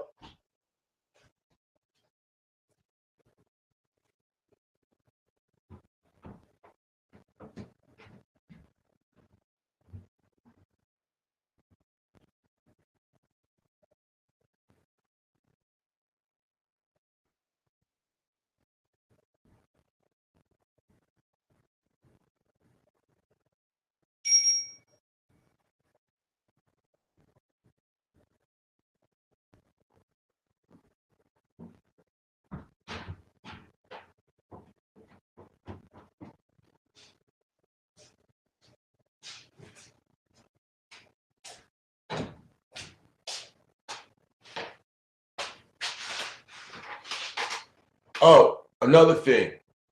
When you do business, when you're doing business under an assumed name and your name is registered with the county, right? Well, that does two things. It registers, your house is already, you know, a private residence anyway, so it has certain laws and statutes that apply to it. When you register your house as a business location on file, well, then your house becomes a business, right? Not on a tax level, but on a protection level. If somebody comes to a place of business and does stupid shit, right? There's a whole different set of rules that apply to them and penalties and all that. Just thought I'd let you know. Just thought I'd let you know. I hope y'all caught that. When you register your name as a business, it registers your location as a business. If somebody comes to your location and acts stupid, you can have them charged for disrupting a business. Just saying. If you want to be real spiteful, there's all kind of benefits that go along when you know your shit. Salute to everybody. This is my breakfast today. So where were we? What was we on? Yeah, so you answer the question, you're in the contract? Absolutely. Oh, again, I'm gonna say to people again, no, all nonsense aside, no, we get on the show and we get on crazy and what's up? How you doing, Christy? We know we get on crazy stuff over here, so we never really get into like these type of discussions all the time because, well, you know, people don't want to hear the truth. People want to hear that bullshit. So it's easier to do the bullshit, but these are the shows that I actually enjoy. You know what I mean? So yeah, and this show started with somebody, you know what I'm saying, harassing me this morning, texting me. And I'm like, okay, well, like the title says, put your money where your mouth is. Get on camera right now and show me money in real time. Anybody can show a picture or a video. Show me money right now. Check it out. And whatever you show me, it still stands for Terrence from Boston. Right now, get on camera, live in time right now. Whatever you show me, I'll quadruple it before I get up off this show. Because I can give you all day to go run around and gather up your ends. You've already had since 7 o'clock. If you couldn't do shit in an hour 45, you can't do shit all day. You know what I'm saying? Real talk. Because I got on here at 7. So if you couldn't do shit between 7 o'clock and now, and I'm still not worried. I've been sitting here on camera sipping beer, you know what I'm saying, smoking a joint and talking good stuff. So what I'm saying to you is if you have not pulled together some money by now, I don't want to hear it. Real talk. And whatever, remember, I've been on camera, so I ain't mentioned no ATMs. I haven't done anything. But I'm telling you, dirty boy from Boston, Terrence, because you keep playing with me and say that your life is superior, well, your life is only measured by the resources that you have available to live it. I repeat it. Your life can only be measured by the resources you have available to live it. So that means you are only what the fuck you're worth at any given moment, because tomorrow ain't promised to you. I don't give a fuck about all that. What can you do right now? This moment right now, what can you do? And I'm saying right now, whatever you can do means you can describe it in a monetary form. Whatever the fuck you can pull out, I can quadruple that shit right now without leaving the house. Real talk. I can quadruple it, not double it, not match it, none of that bullshit. I can quadruple it without leaving the house. You know what I'm saying? And I'm saying it as a bet. I'm not saying it as a boast. I'm betting him. This is a bet. This is a wager. You know what I'm saying? I bet you, whatever you show, I can quadruple it. Now, I've already showed, you ain't showed nothing. I've already showed 100, so I've already quadrupled your nothing. You know what I'm saying? He said, trade some shit in the game so I get your money up. Yeah. Yeah. I'm just saying. That's all I was saying. You keep messing with me. You keep texting me, but telling me how much better you are than me. Well, if you're better than me, why you keep texting me? If you're better than me, why you always running my show? If you're better than me, why you always trolling me? If you're better than me, why don't you have more than me? Because that's what better than me would suggest. Then show me you have more than me. Show me. Show me how that's how I measure better than me. Show me you have more than me. That's how you're better than me. Because my thing is to increase. That's who I am. I want to put that in proper terms. I'm about increase. I'm about abundance. I'm about productivity. So to one-up me, to show me that you're better than me, you have to show me that you're beyond my philosophy. The only way you can do that is by showing me how simple my philosophy is. And the only way you can do it is by showing me the ease with which you operate with my philosophy. You can't.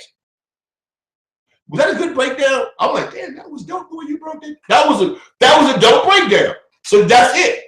You got to get down with me the way I live, not the way you live. So if you're better than me, show me with my terms. Like you can't compare apples to oranges. You know, you dig what I'm saying? You cannot compare fly to dog shit. So if you want to be fucking with me or one-upping me, operate with me how I operate. I operate by the dollar. Show me what the fuck you holding. If you can't match what I have, how are you better than me? If you can't show more than what I have, how are you better than me? Operating from my bag. Does that not make sense? If you feel me, get an X. If you feel me, get an X. We don't do ones. X for my daughter. My daughter's name is Jean, which means princess, fragrant, lofty, one exalted above all others. That's my daughter's name. X-I-A-N-G. Jean. Yeah. Black girl with Asian name. How about that? I'm a black dude. My name is Lee. But if you look it up, the name Jean is not Asian. It's Egyptian.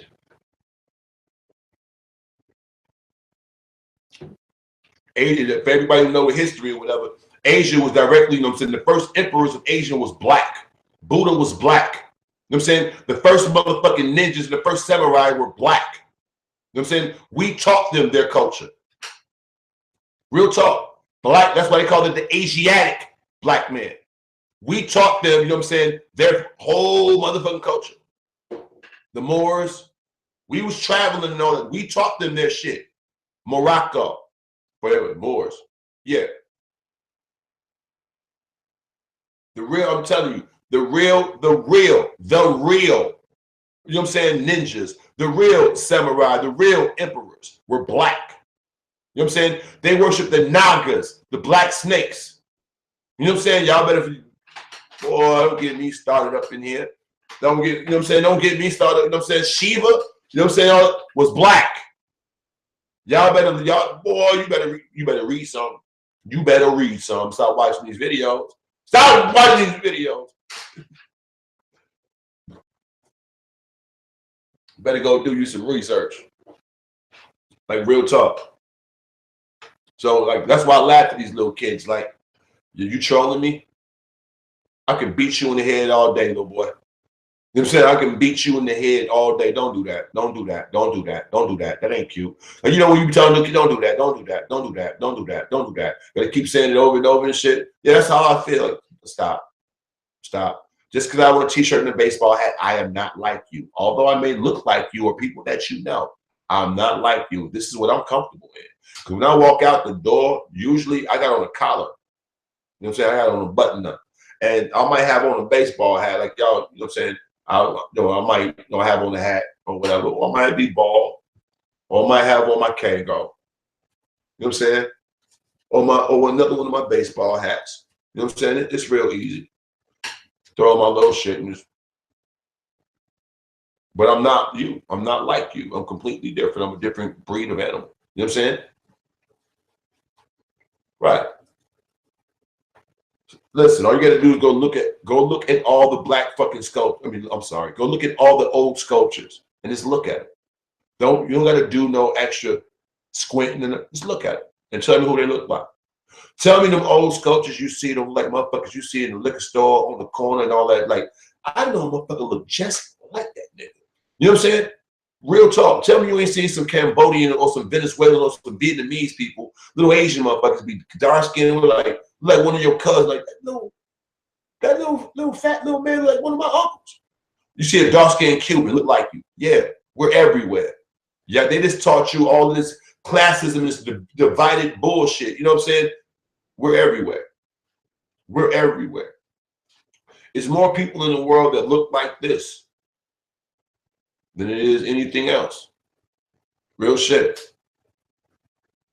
So like I say, I laugh at these jokers on here that want to go around and troll people. Like, wow, your life mission is to get a giggle out of messing with somebody else who ain't thinking about you. That's cute. That's real, real cute. Okie dokie. But you're smart. People argue with you about what you have your name in. Like, do you know the more documents that you have your name on, like the more things you own, you know what I'm talking about? Your mortgage, you know what I'm saying? Your lease, your this, your that, right? The more things you have your name on, right? The more it implicates you in the system on others, the more they can take from you. Don't you know that? Like, why don't people know how to consolidate all this shit behind one name? Real talk. If you don't have a family name, if you don't have a business name or whatever, use your spouse. Because when you motherfucking break up, her debt is your debt anyway. You didn't know that? When you marry some motherfucking body, you're not just taking them on, you're taking on their debt. If you marry a bankrupt motherfucker, when you marry them, y'all bankrupt. They ain't bankrupt. Or if you got shit and they broke and y'all get married, now they got shit. They ain't broke no more. Your shit is their shit now. By law. By law. When you marry somebody, you take on their debt. You're constantly taking on their debt. Fuck that. My girl got student loans.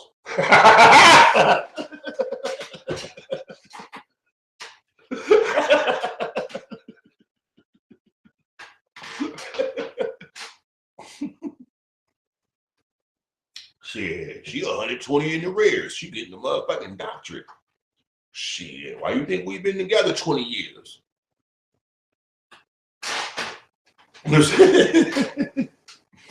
Man, yeah.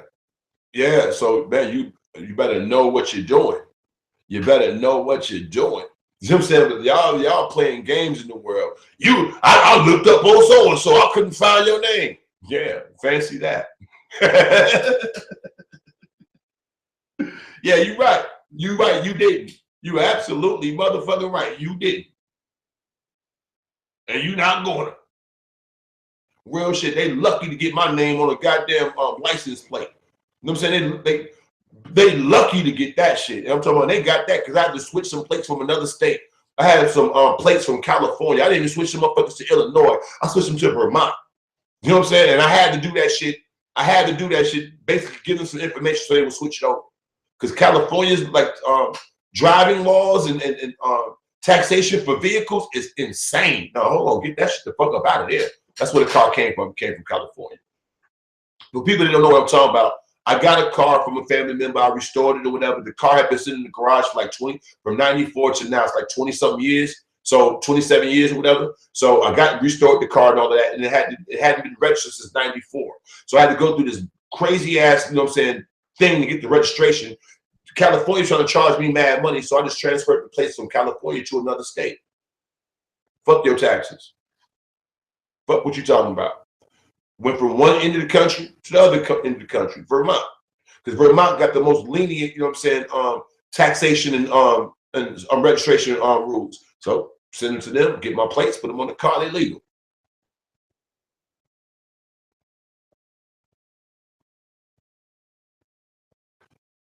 I was 17 when they passed and they tried to come after me. That's crazy as fuck. Even your parents, if they die and leave debt like credit card, yeah, they come for your head. The intention took my father's name off my VC. I feel you.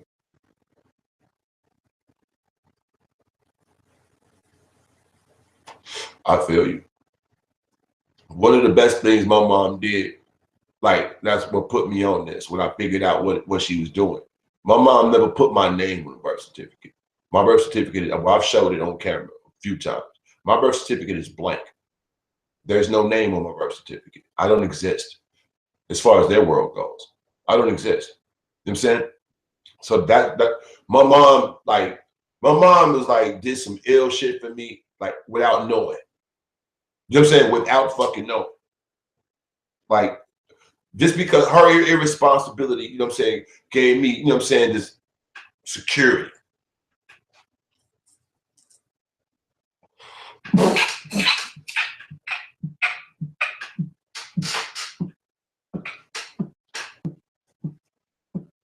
Would you like to see it?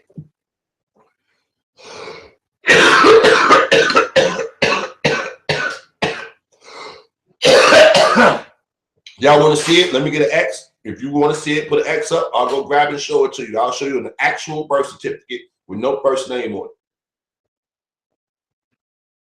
it. You can look it up. You can look it up yourself.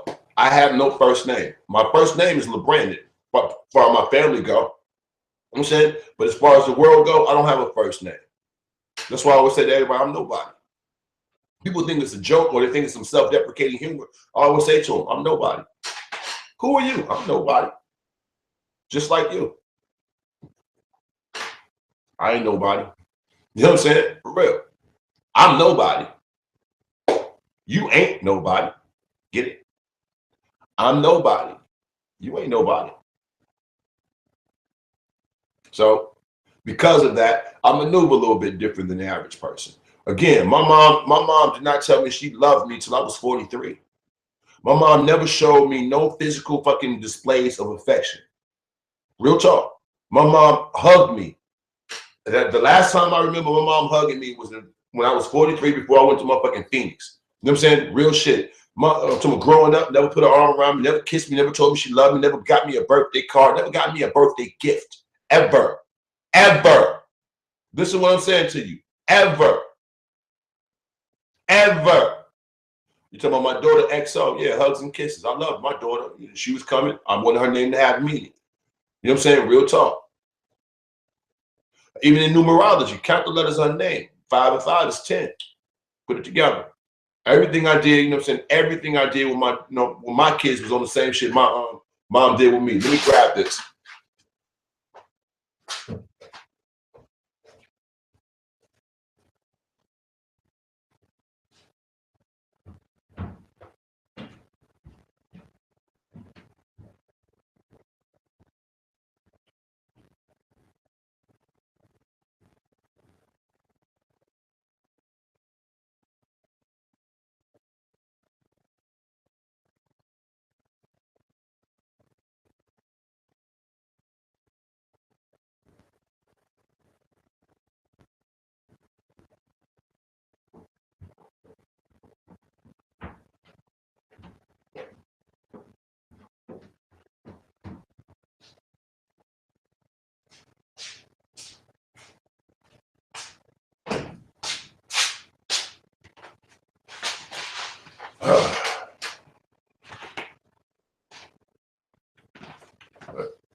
What?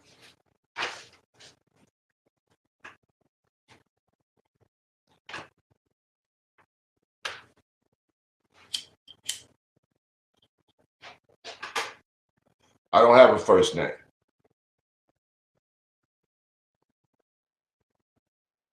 As far as their world goes. That's why I'm like, yo, y'all don't even understand what I be talking about half the time. I'm a ghost.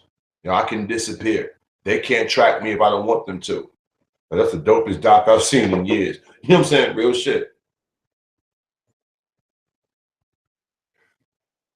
They can't do shit with me, but I can fuck with their system because I have one of those.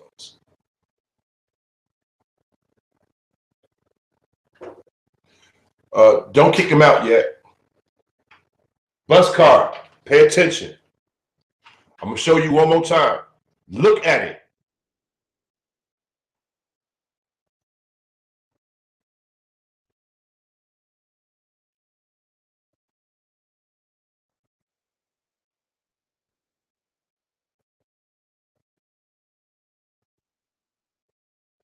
Moron. And all you people that be on the internet trying to like, take people information and do shit, good luck. Good luck. You know how hard it's going to be for you to do something with that? Real shit.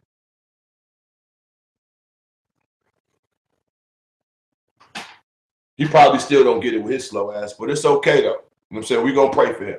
But other than that, yeah, like to me, that was the dopest thing my mom did for me. You know what I'm saying? On some real shit. She gave me invincibility. You know what I'm saying? Real fucking talk. Invincibility and invisibility. That was the dopest shit she ever fucking did for me.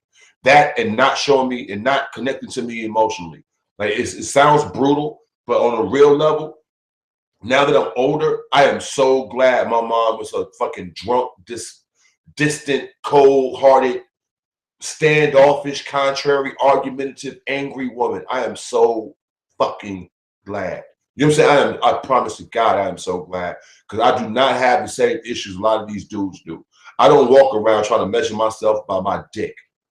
You know what I'm saying? I'm not going to say that I haven't done the stupid, male ego dumb shit or whatever.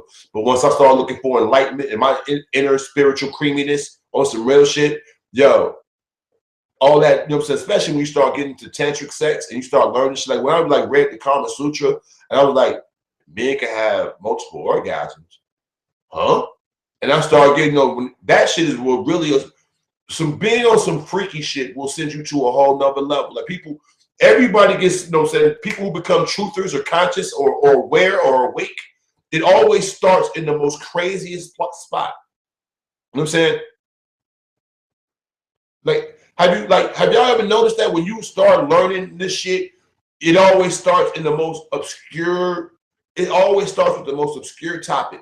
And it leads you to this. And when you start becoming awake, you trip on what started you on that path, or am I the only person that went through that?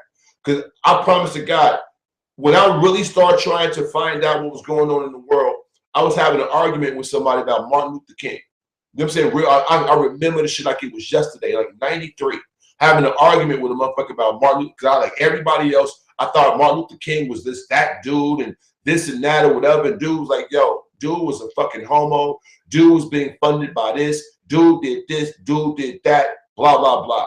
Right? So I'm like, what? No, he wasn't. He was this. He was married to an old girl. But it was like, no, man, dude, old girl was a beard. For everybody that don't know, you see a lot of guys in the world be gay, get married. So they look, they can put on a public front. You know what I'm saying? But they be really on some booty loving shit. Well, they say that's what King was on. And his motherfucking boy, his lover, was fucking Ralph Abernathy from the SCLC, right? And he was turned out by a dude named Bayard Rustin, who basically set up that whole little shit. The civil rights movement had nothing to do with getting black people rights. The civil rights movement, you know what I'm saying, was supposed to be a union like the Teamsters. You feel what I'm saying? The civil rights movement was meant to be like the Teamsters, or the, you know what I'm saying, the UAW, United Auto Workers. You know what I'm saying? Or the Local 205. That's what the whole fucking, you know what I'm saying, civil rights movement was based upon. It was trying to make a fucking black people union to go against the fucking Italians and white people. That's what it was. It was about workers. It was not about black people in general. That's a misconception. You know what I'm saying? And it just turned it turned left. And let me tell you what happened. Dude, how King got killed. And a lot of people who know what's up. But you know what I'm saying? They don't talk about this. What got King killed, he started feeling himself. King, you know what I'm saying, had every time he did a march, every time he did a protest, every time he did anything, right? Remember the climate of America.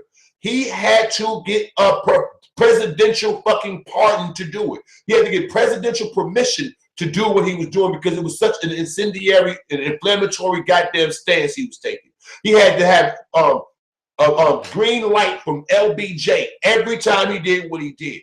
You know what I'm saying? When Martin Luther King told LBJ, didn't ask, told him what he was going to do, they knocked his ass off. And that was the Poor People March. You feel me? That was the fucking Poor People's March. And that's when they whacked his ass. He went to these motherfuckers and told them, we're going to do what you're doing is wrong. And my people, we need this dough. We're going to have to get some of that bread, LBJ. You're going to have to run some of that money to us. And we're not hearing it no more. We sick of taking your bullshit. We're going to need some of that money. I've seen it. We're going to need the cash. We're going to need that cash. We're going to need that cash. You know what I'm saying? Dude was like, no. And he was like, well, LBJ, I'm sorry, but I'm going to have to go out here and tell these folks to ride with me because we coming down here. You're going to give us something. Hey, what you mean you going to come down here? I'm going to get 1 million niggas from here, and I'm going to get 1 million niggas from there, and I'm going to get 1 million niggas from the other place, and I'm going to have all these niggas with me, and we're going to come down here to D.C., and we're going to sit right here in the middle of your legislation, and we want to see y'all get something done. And LBJ was like, man, you better not do no shit like, I'm going to get some niggas from here, I'm going to get some niggas from there, I'm going to get some niggas from the other place. And me and my nigga brothers and sisters, we're going to come down here to your small little town and we're going to shut it down. LBJ, like, you okay, pull that shit if you want to. Nigga, you think I'm playing with you, right? And okay.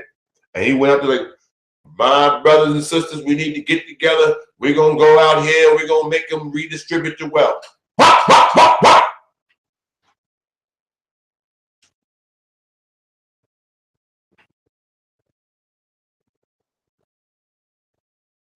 Same thing with Malcolm. Same thing with Malcolm. I ride with Malcolm. You know what I'm saying? You know what I'm saying? I ride with Malcolm all day by any means necessary. They try to say the black man is insane. If you stand up for your rights, they say that the man is insane. Well, I believe that a man is insane if he allows these conditions to go on the way they have. I used to love to hear Malcolm talk, especially when he say the word insane. Like, they'll say that you insane. I love the way he used to break words down and shit. Like, that motherfucker knew words. Like, he had a grasp of grammar. Like, yeah, man, I'm all about Malcolm. You know what I'm saying? I'm all about Malcolm. When that boy say, I don't understand what you're saying, sir. I'm for truth no matter the source, and I'm for justice no matter who it's for or against. That shit gave me chills first time I heard that shit. Like, what? What did that motherfucker just... He said, excuse me, sir, I'm for truth no matter the source, and I'm for justice no matter who it's for or against. You know what I'm saying? They, God damn! And then he went after Elijah and proved it. You know what I'm saying? Like, yo, man, Malcolm, that motherfucking dude. Oh, man. Man, I love Malcolm, boy. That was my dude, man. Motherfucking Malcolm. See the preacher video, he was going to kill him. He said I had to move so they could get a clear shot. Yeah, that was Billy Kyles. You know what I'm saying? You know who the first, like, Dick Gregory did it in one of his presentations, but the original person to talk about that was Steve Coakley. Steve Coakley brought that out, how Billy Kyle, Andrew Young, Abernathy, and the other dude was all in on it. You know what I'm saying? All of them was in on it. They was all in on it. And think about it. Everybody came, and Jackson too. They was all in on it. But Jesse Jackson did some bogus shit. Check it out. Have y'all ever like thought about like when y'all think about black leaders, the reason why Jesse Jackson kind of get like the side eye from black people? Do y'all want to know why that is? When Martin Luther King got killed, right? It was a competition for power. You had Abernathy, who was in the South. You know, he's a good, you know what I'm saying, Southern preacher. You had Billy Kyle, who wasn't as popular. You had Andrew Young, who was looked at as handsome, but he didn't have that, you know what I'm saying, nice energy. You know what I'm saying? He didn't have that good charisma. You feel me? You had Jesse Jackson, who had the charisma, but didn't have the, you know, couldn't, like, you know what I'm saying, speak well or whatever. They were all vying for who was going to be the next person after King. That's why it ain't been nobody after King, right? They was all infighting about the SCLC, Southern Christian Leadership Conference. All of them was infighting about who was going to take over after King, whatever, right? They started fighting over money. They wasn't fighting over who was going to do whatever. They was fighting over the money.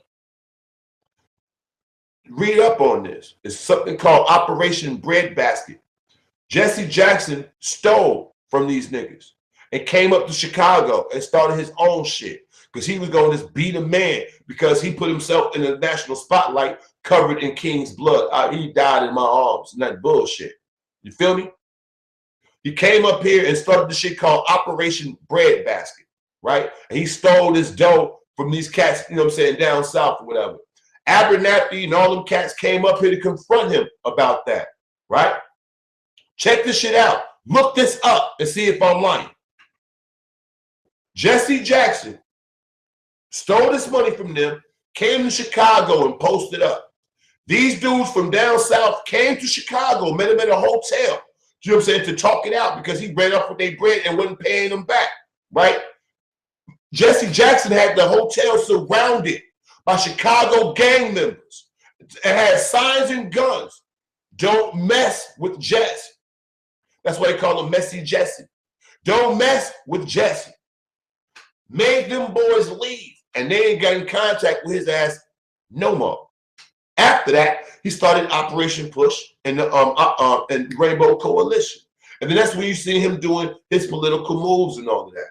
Now, y'all might ask yourself, you might not, but I'm gonna ask you a question: how does Jesse Jackson make his money? You don't know? Well, I won't leave you in suspense. I'll tell you. Operation Push is supposed to represent minority groups. When all of these businesses out here would ever start doing shit, they're supposed to have so many black workers and all this other shit on their little, you know what I'm saying, squads or whatever. Y'all know that niggas ain't going to go do no construction work for the most part if it's real heavy lifting and all that shit, or if it's real technical because they don't have the skills. So for the most part, a lot of these jobs don't have no blacks on the fucking squad, right? Well, when you bidding for your contract, Jesse Jackson to come along and block your shit with Operation Push. You not representing the minorities. You know, he be inventing words and shit. You not representing us fairly. This is wrong. Blah, blah, blah, blah, blah. Now, what's easier? To give Jesse Jackson $3 million to go away, or to take him in a 10-year legal battle at motherfucking $200 a billable hour? Think about what I just said. A protracted 10-year legal battle with Operation Push for fucking, you know what I'm saying, 10 years at $200 an hour, or just get this motherfucker $3 million. The guy that lighted, we did that already. What's going on, Tony?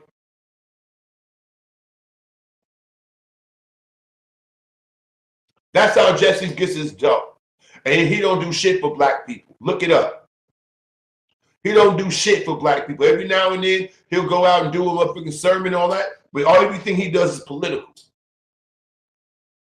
He owns property everywhere. You can't find out who paid for it. He's been extorting motherfuckers for years.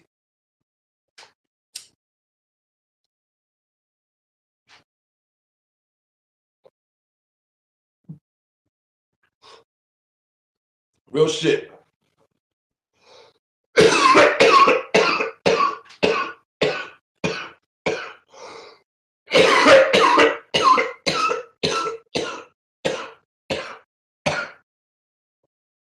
Right. That's why they call him Messy Jesse. And check this out. Guess what he did? When all that shit went down, when he had the gang members surround Abernathy and them in the hotel, well, it was some gang shit going on anyway. That got the feds watching the gang members. Well, his brother-in-law was a plugged-in gang member, right? Jesse popped off his own brother-in-law. Listen to what I'm saying to you. Jesse set it up to make the gangs help him out and then sold his own brother-in-law out. Real shit.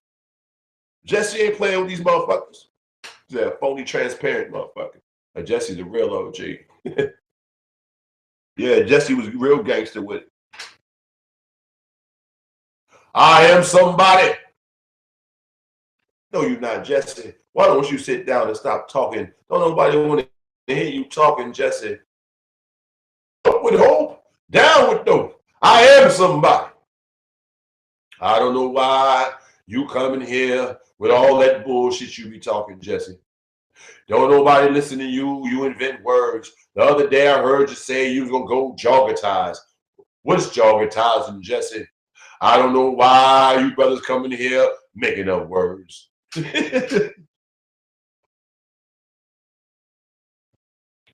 know, all of those preachers, when I hear them talk, you know what I'm saying? They all sound the same way. When you hear them speak and go into the deeper things that they consider when they in a dark, lonely, quiet times, when I found that if you use the power of the voice that you have, well, you can make people follow what you say. You know who's the most effective with like inflection and projection? Like real talk. I'm talking about who has deadly inflection and projection. Right? It's two people. Two fucking people. And they're on both ends of the spectrum. Barack fucking Obama, Louis fucking Farrakhan. Barack Obama, Louis fucking Farrakhan.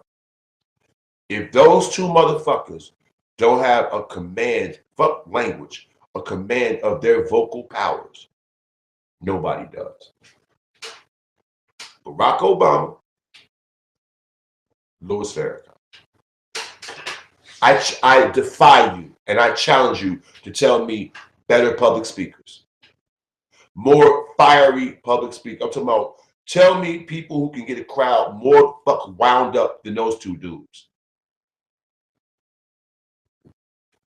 My fellow Americans, let me get it.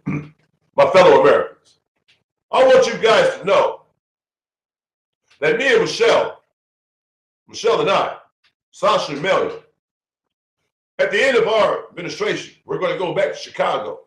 We're going to rule as kings. So don't worry about us. We're going to be royalty locally.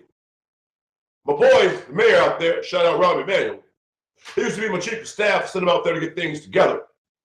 So when we go out, everything's going to be gravy, baby. It's going to be Gucci. Me, Mickey, Sashi, and Mel, we're going to be getting it. We're going to be chilling. So I don't want you guys to worry too much. Now listen, you might say that I've not done anything for the African American community. That's not true. I'm one of you guys. Isn't that enough? If one of us does well, don't we all do well? I'm balling, bitches. That's right, balling.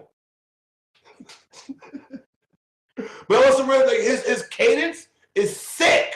You know what I'm saying? Yo, the way, hi, how are you? If you talk like that, you can make motherfuckers do anything. Listen, you gotta do his voice. I'm saying just talk in his rhythm. When you're trying to explain something to somebody, and you'll find out they're a little more receptive. They understand what you're saying. And you'll find yourself almost sounding like him because you're expressing yourself in a way that people don't feel threatened, yet understand what you're saying to them. You get what I mean? Now, on the opposite end of that, the emotional fighter, Farrakhan.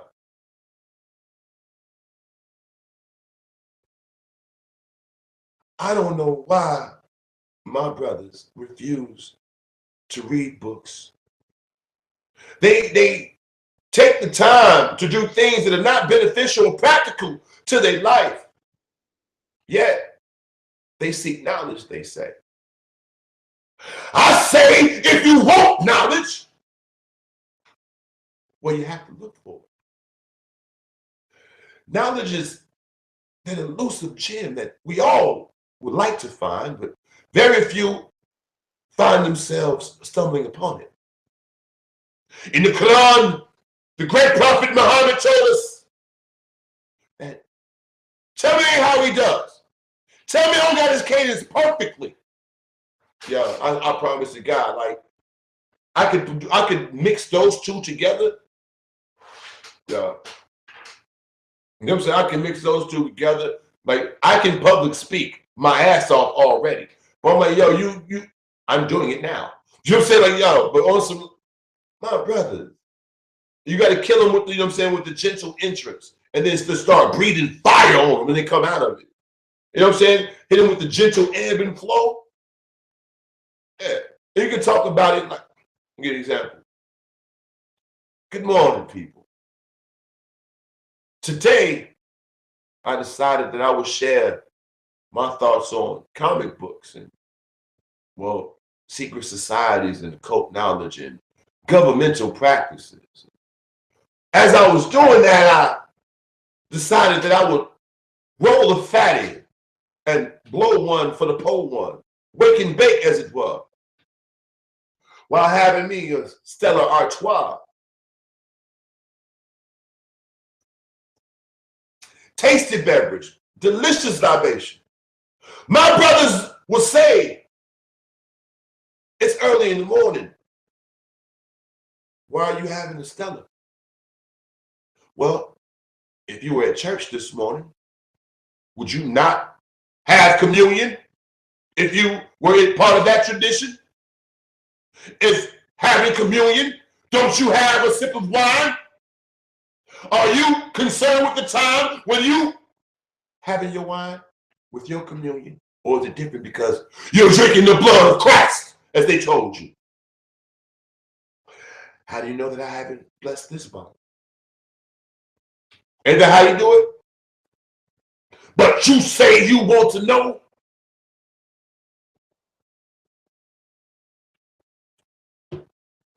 You can get the Dick Gregory crazy flow. You know what I'm saying? Because his shit is more like, his shit, huh?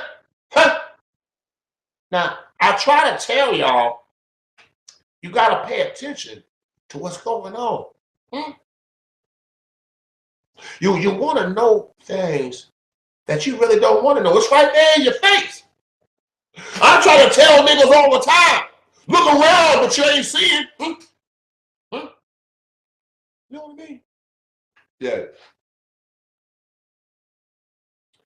Like, I'm going to speak like Barack from now on, even though I'm a chick. Oh, yeah. That's what I'm going to do. Hey, how are you?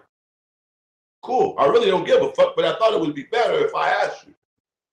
Even if you insult somebody in Barack's flow, it's not insulting. Like, you can almost smile. Hey, how you doing? Hey, I would tell you to go fuck yourself, but I'm sure you would probably be disappointed. You know what? I probably would be disappointed if I fucked myself. Hey, I just said that. All right, cool.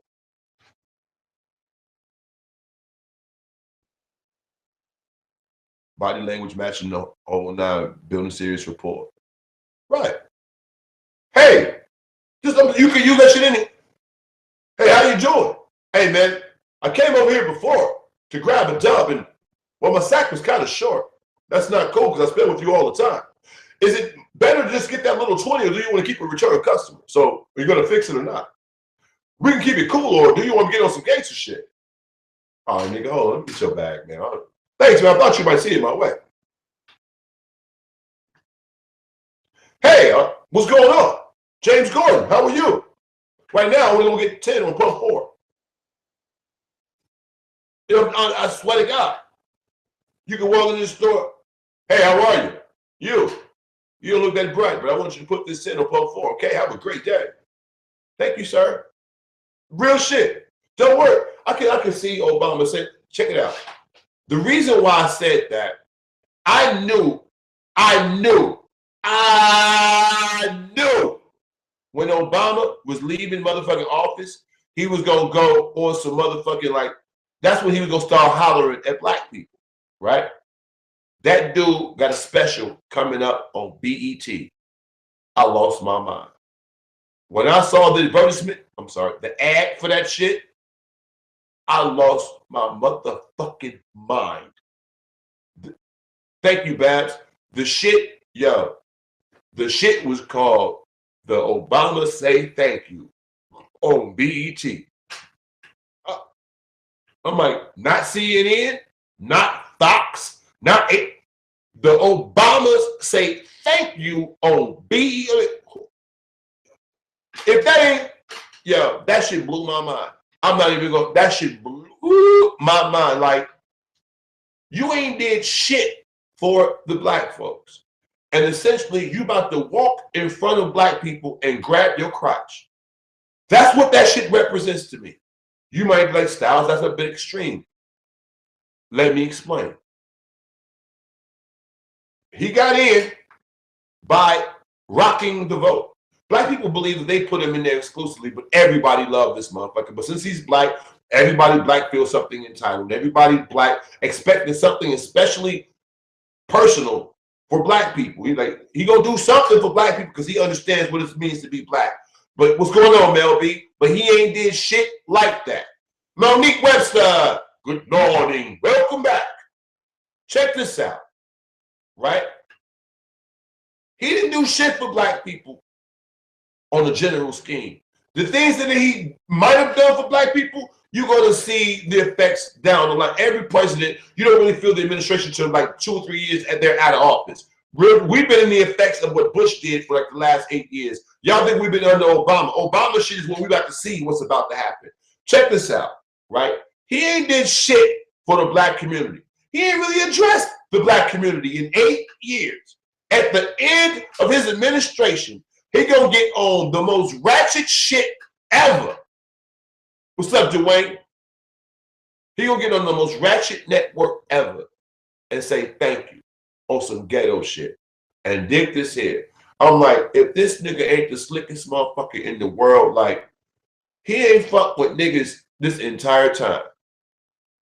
He gonna make his transition from corporate militarized white people right into the, you know what I'm saying, right back into the hood. He's gonna slide right back in, like, hey, it's all good. Everything's good, baby. Hey, it's gravy over here. Hey, it's good. Hey, don't hate the player, hate the game. It's all good. Tell me that ain't what he doing. Hey, what's going on, BT? What's happening? Yeah. What's going on? My fellow Americans. Michelle and I would like to thank you for allowing us to live like royalty for the last 8 years. Our kids went to the best schools.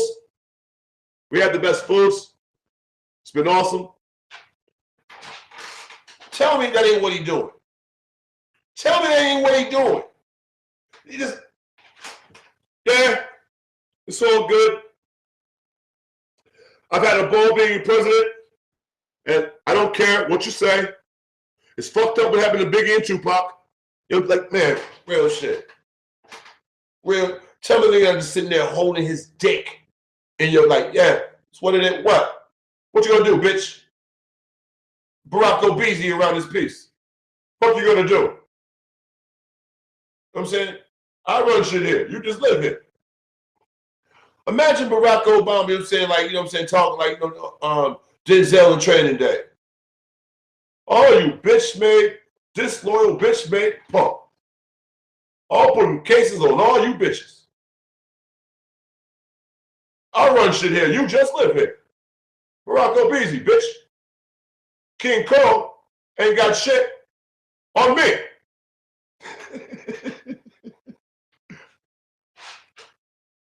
Yeah. Shoot program, nigga. That's right. King Kong will burn this bitch down. King Kong ain't got shit on me.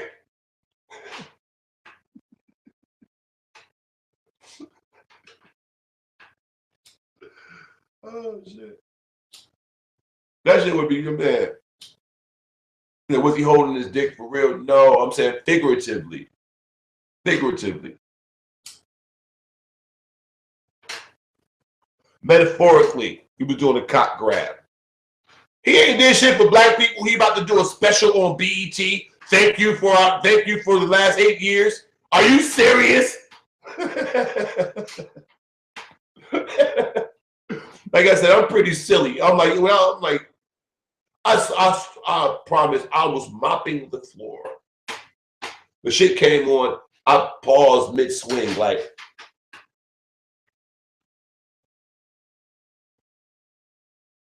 Do you ever have those moments when you ever see something so stupid and you look like you just pause and you like look around and but ain't nobody in the room but you? It feel like it's a camera on you. You just like turn towards. That's what me and my boy call the turn towards the camera look. It's just like you doing something. It's like you breaking the fourth wall. It's like I swear I'm looking at TV like, thank you.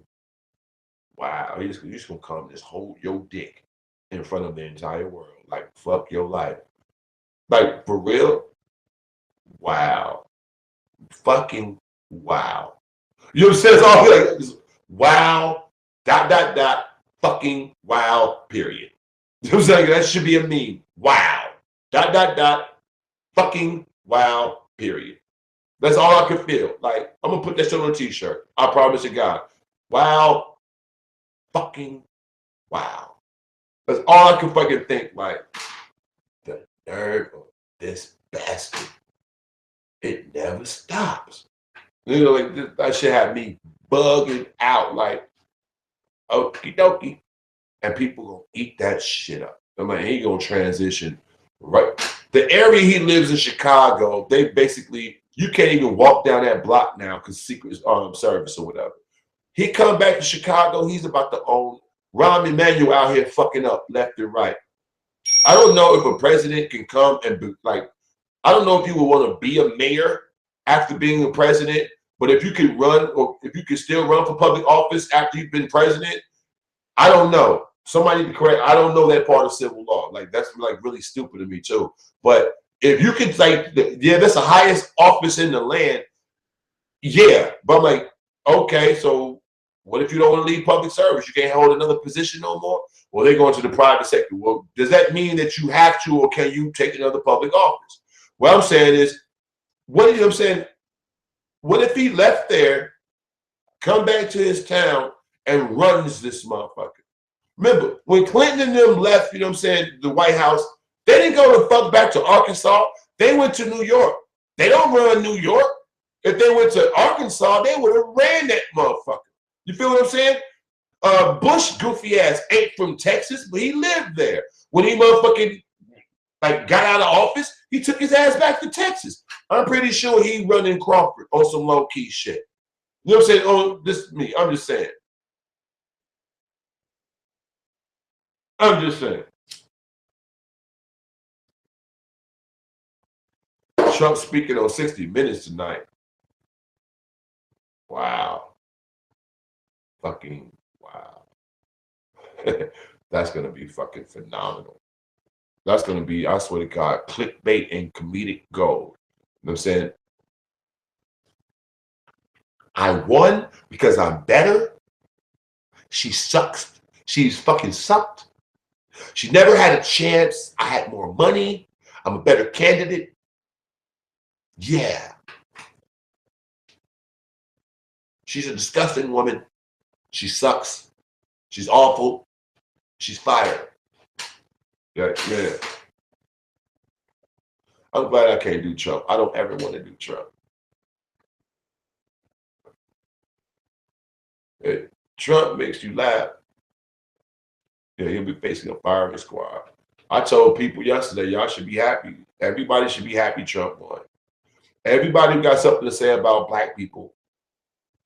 Right. Everybody, you know what I'm saying, who, you know what I'm saying, he always, you know what I'm saying, is doing this and this and, you know.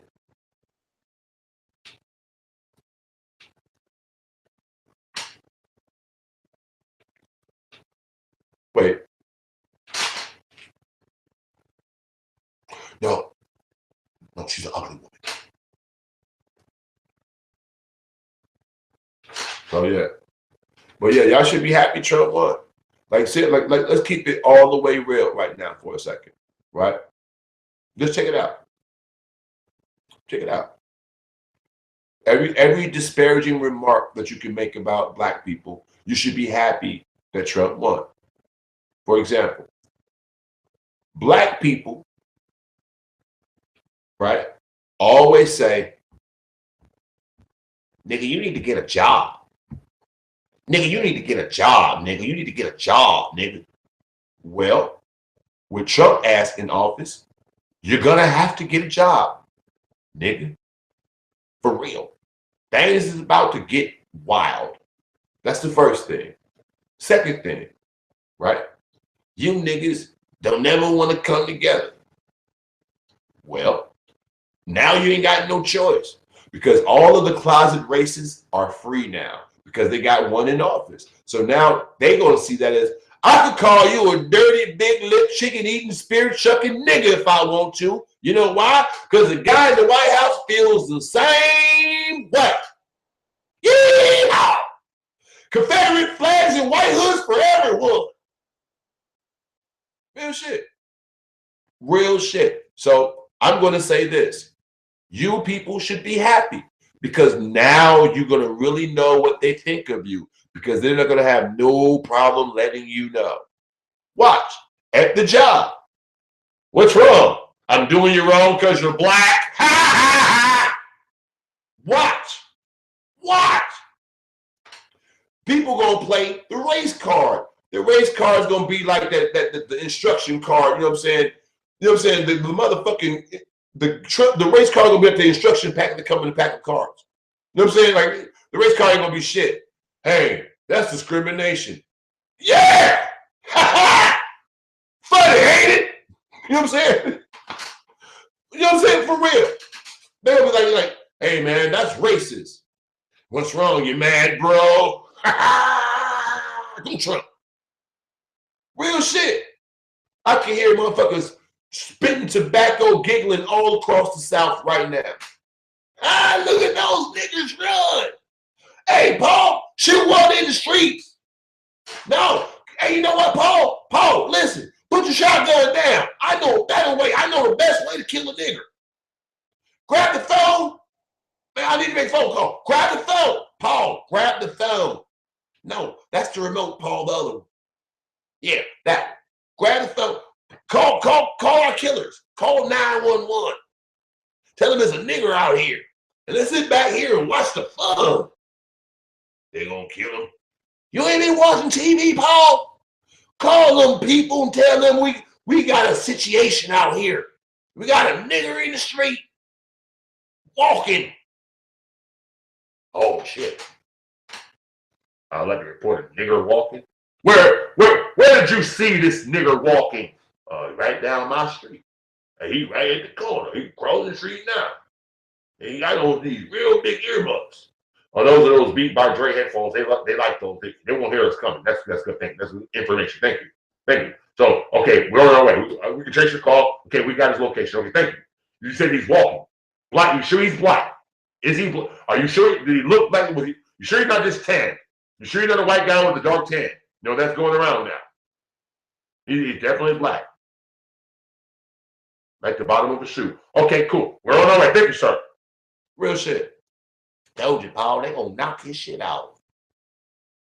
Woo, let's go on the porch. Hey, give me some of that coon you just got through cooking. All right. I love coon and possum.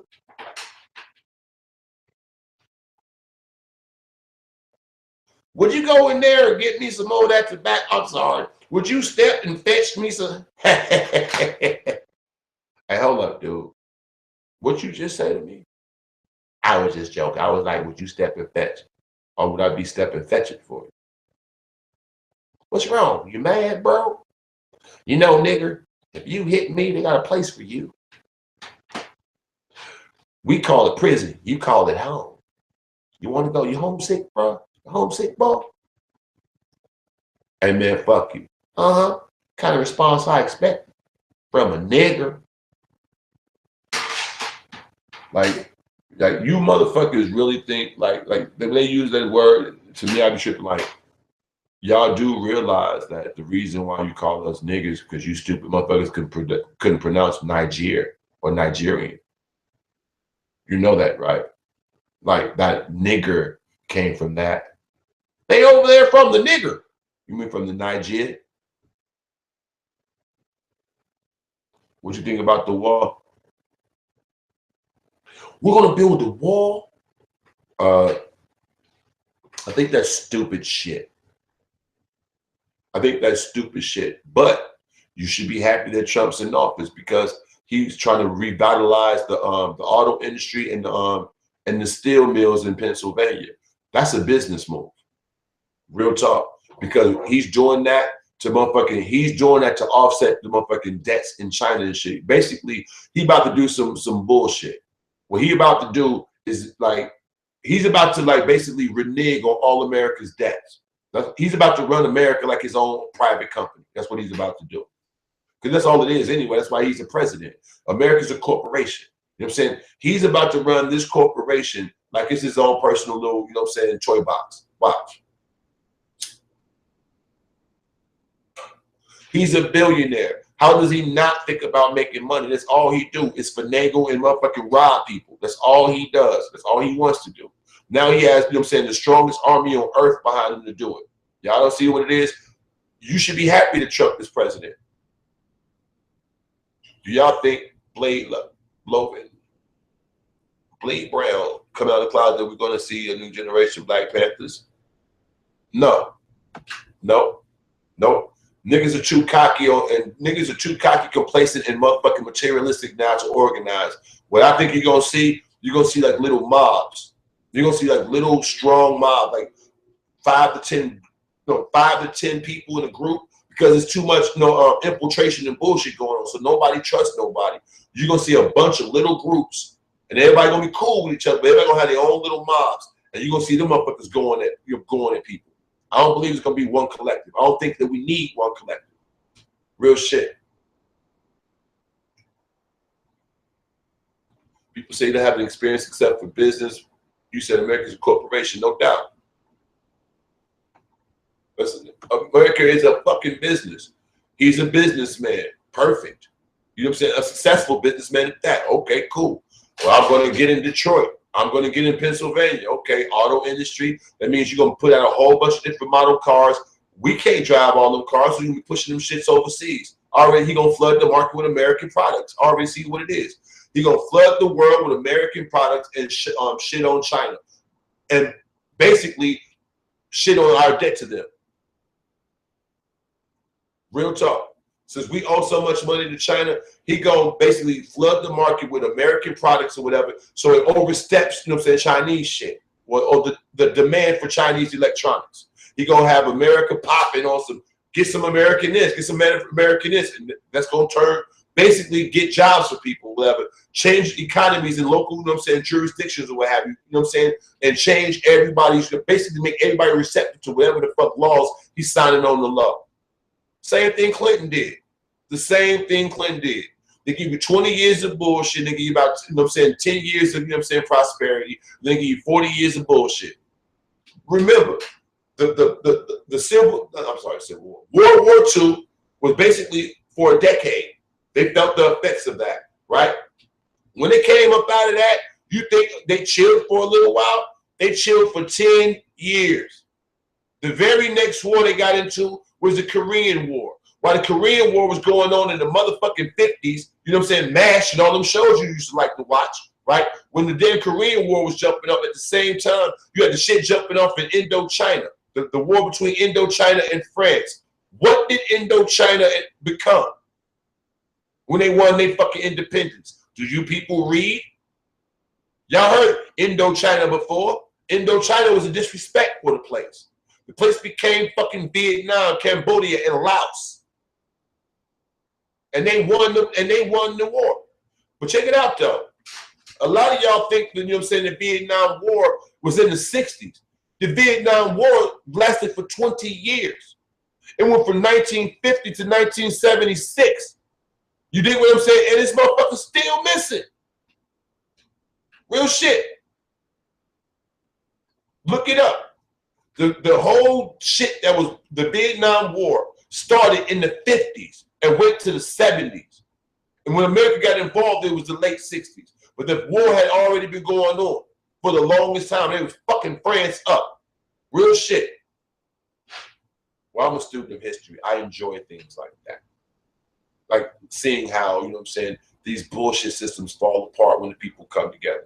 But as far as like all these closet, you know what I'm saying, white supremacists jumping out the door, like Blade just said, yo, y'all should be happy, you know what I'm saying, Trump is president. Because a lot of those motherfuckers have been around black people, and the black people they was around never knew those people felt that way. Or I'm sorry, those people never showed those things. You know, you suspected, but you never thought they felt that way. They got the green light for that now. To me, you should be happy. Everybody who mad they Jude is president now just want things to remain the way they are. Fake. You want it to be phony. You want to walk around and people acting like they respect you. Respect is earned, not given. We ain't did nothing to earn nobody respect. Sometimes kicking a motherfucking ass earns their respect. Sometimes choking a motherfucker out earns their respect. Or sometimes taking over a spot economically and, you know what I'm saying, geographically earns their respect. How do y'all want to attack? Because definitely it's clearly time for us to do something. I'm just saying. And when I'm not saying us, I'm not just talking about black people, because the struggle affects a little bit more than, you know what I'm saying, people black people right now. It's going to affect the black and the brown the same way. The brown is spawned by us. So by default, we need to ride with them. And the brown spawned the red. So that by default, we need to ride with them. I'm just saying though. Something to consider. Thank you for your time.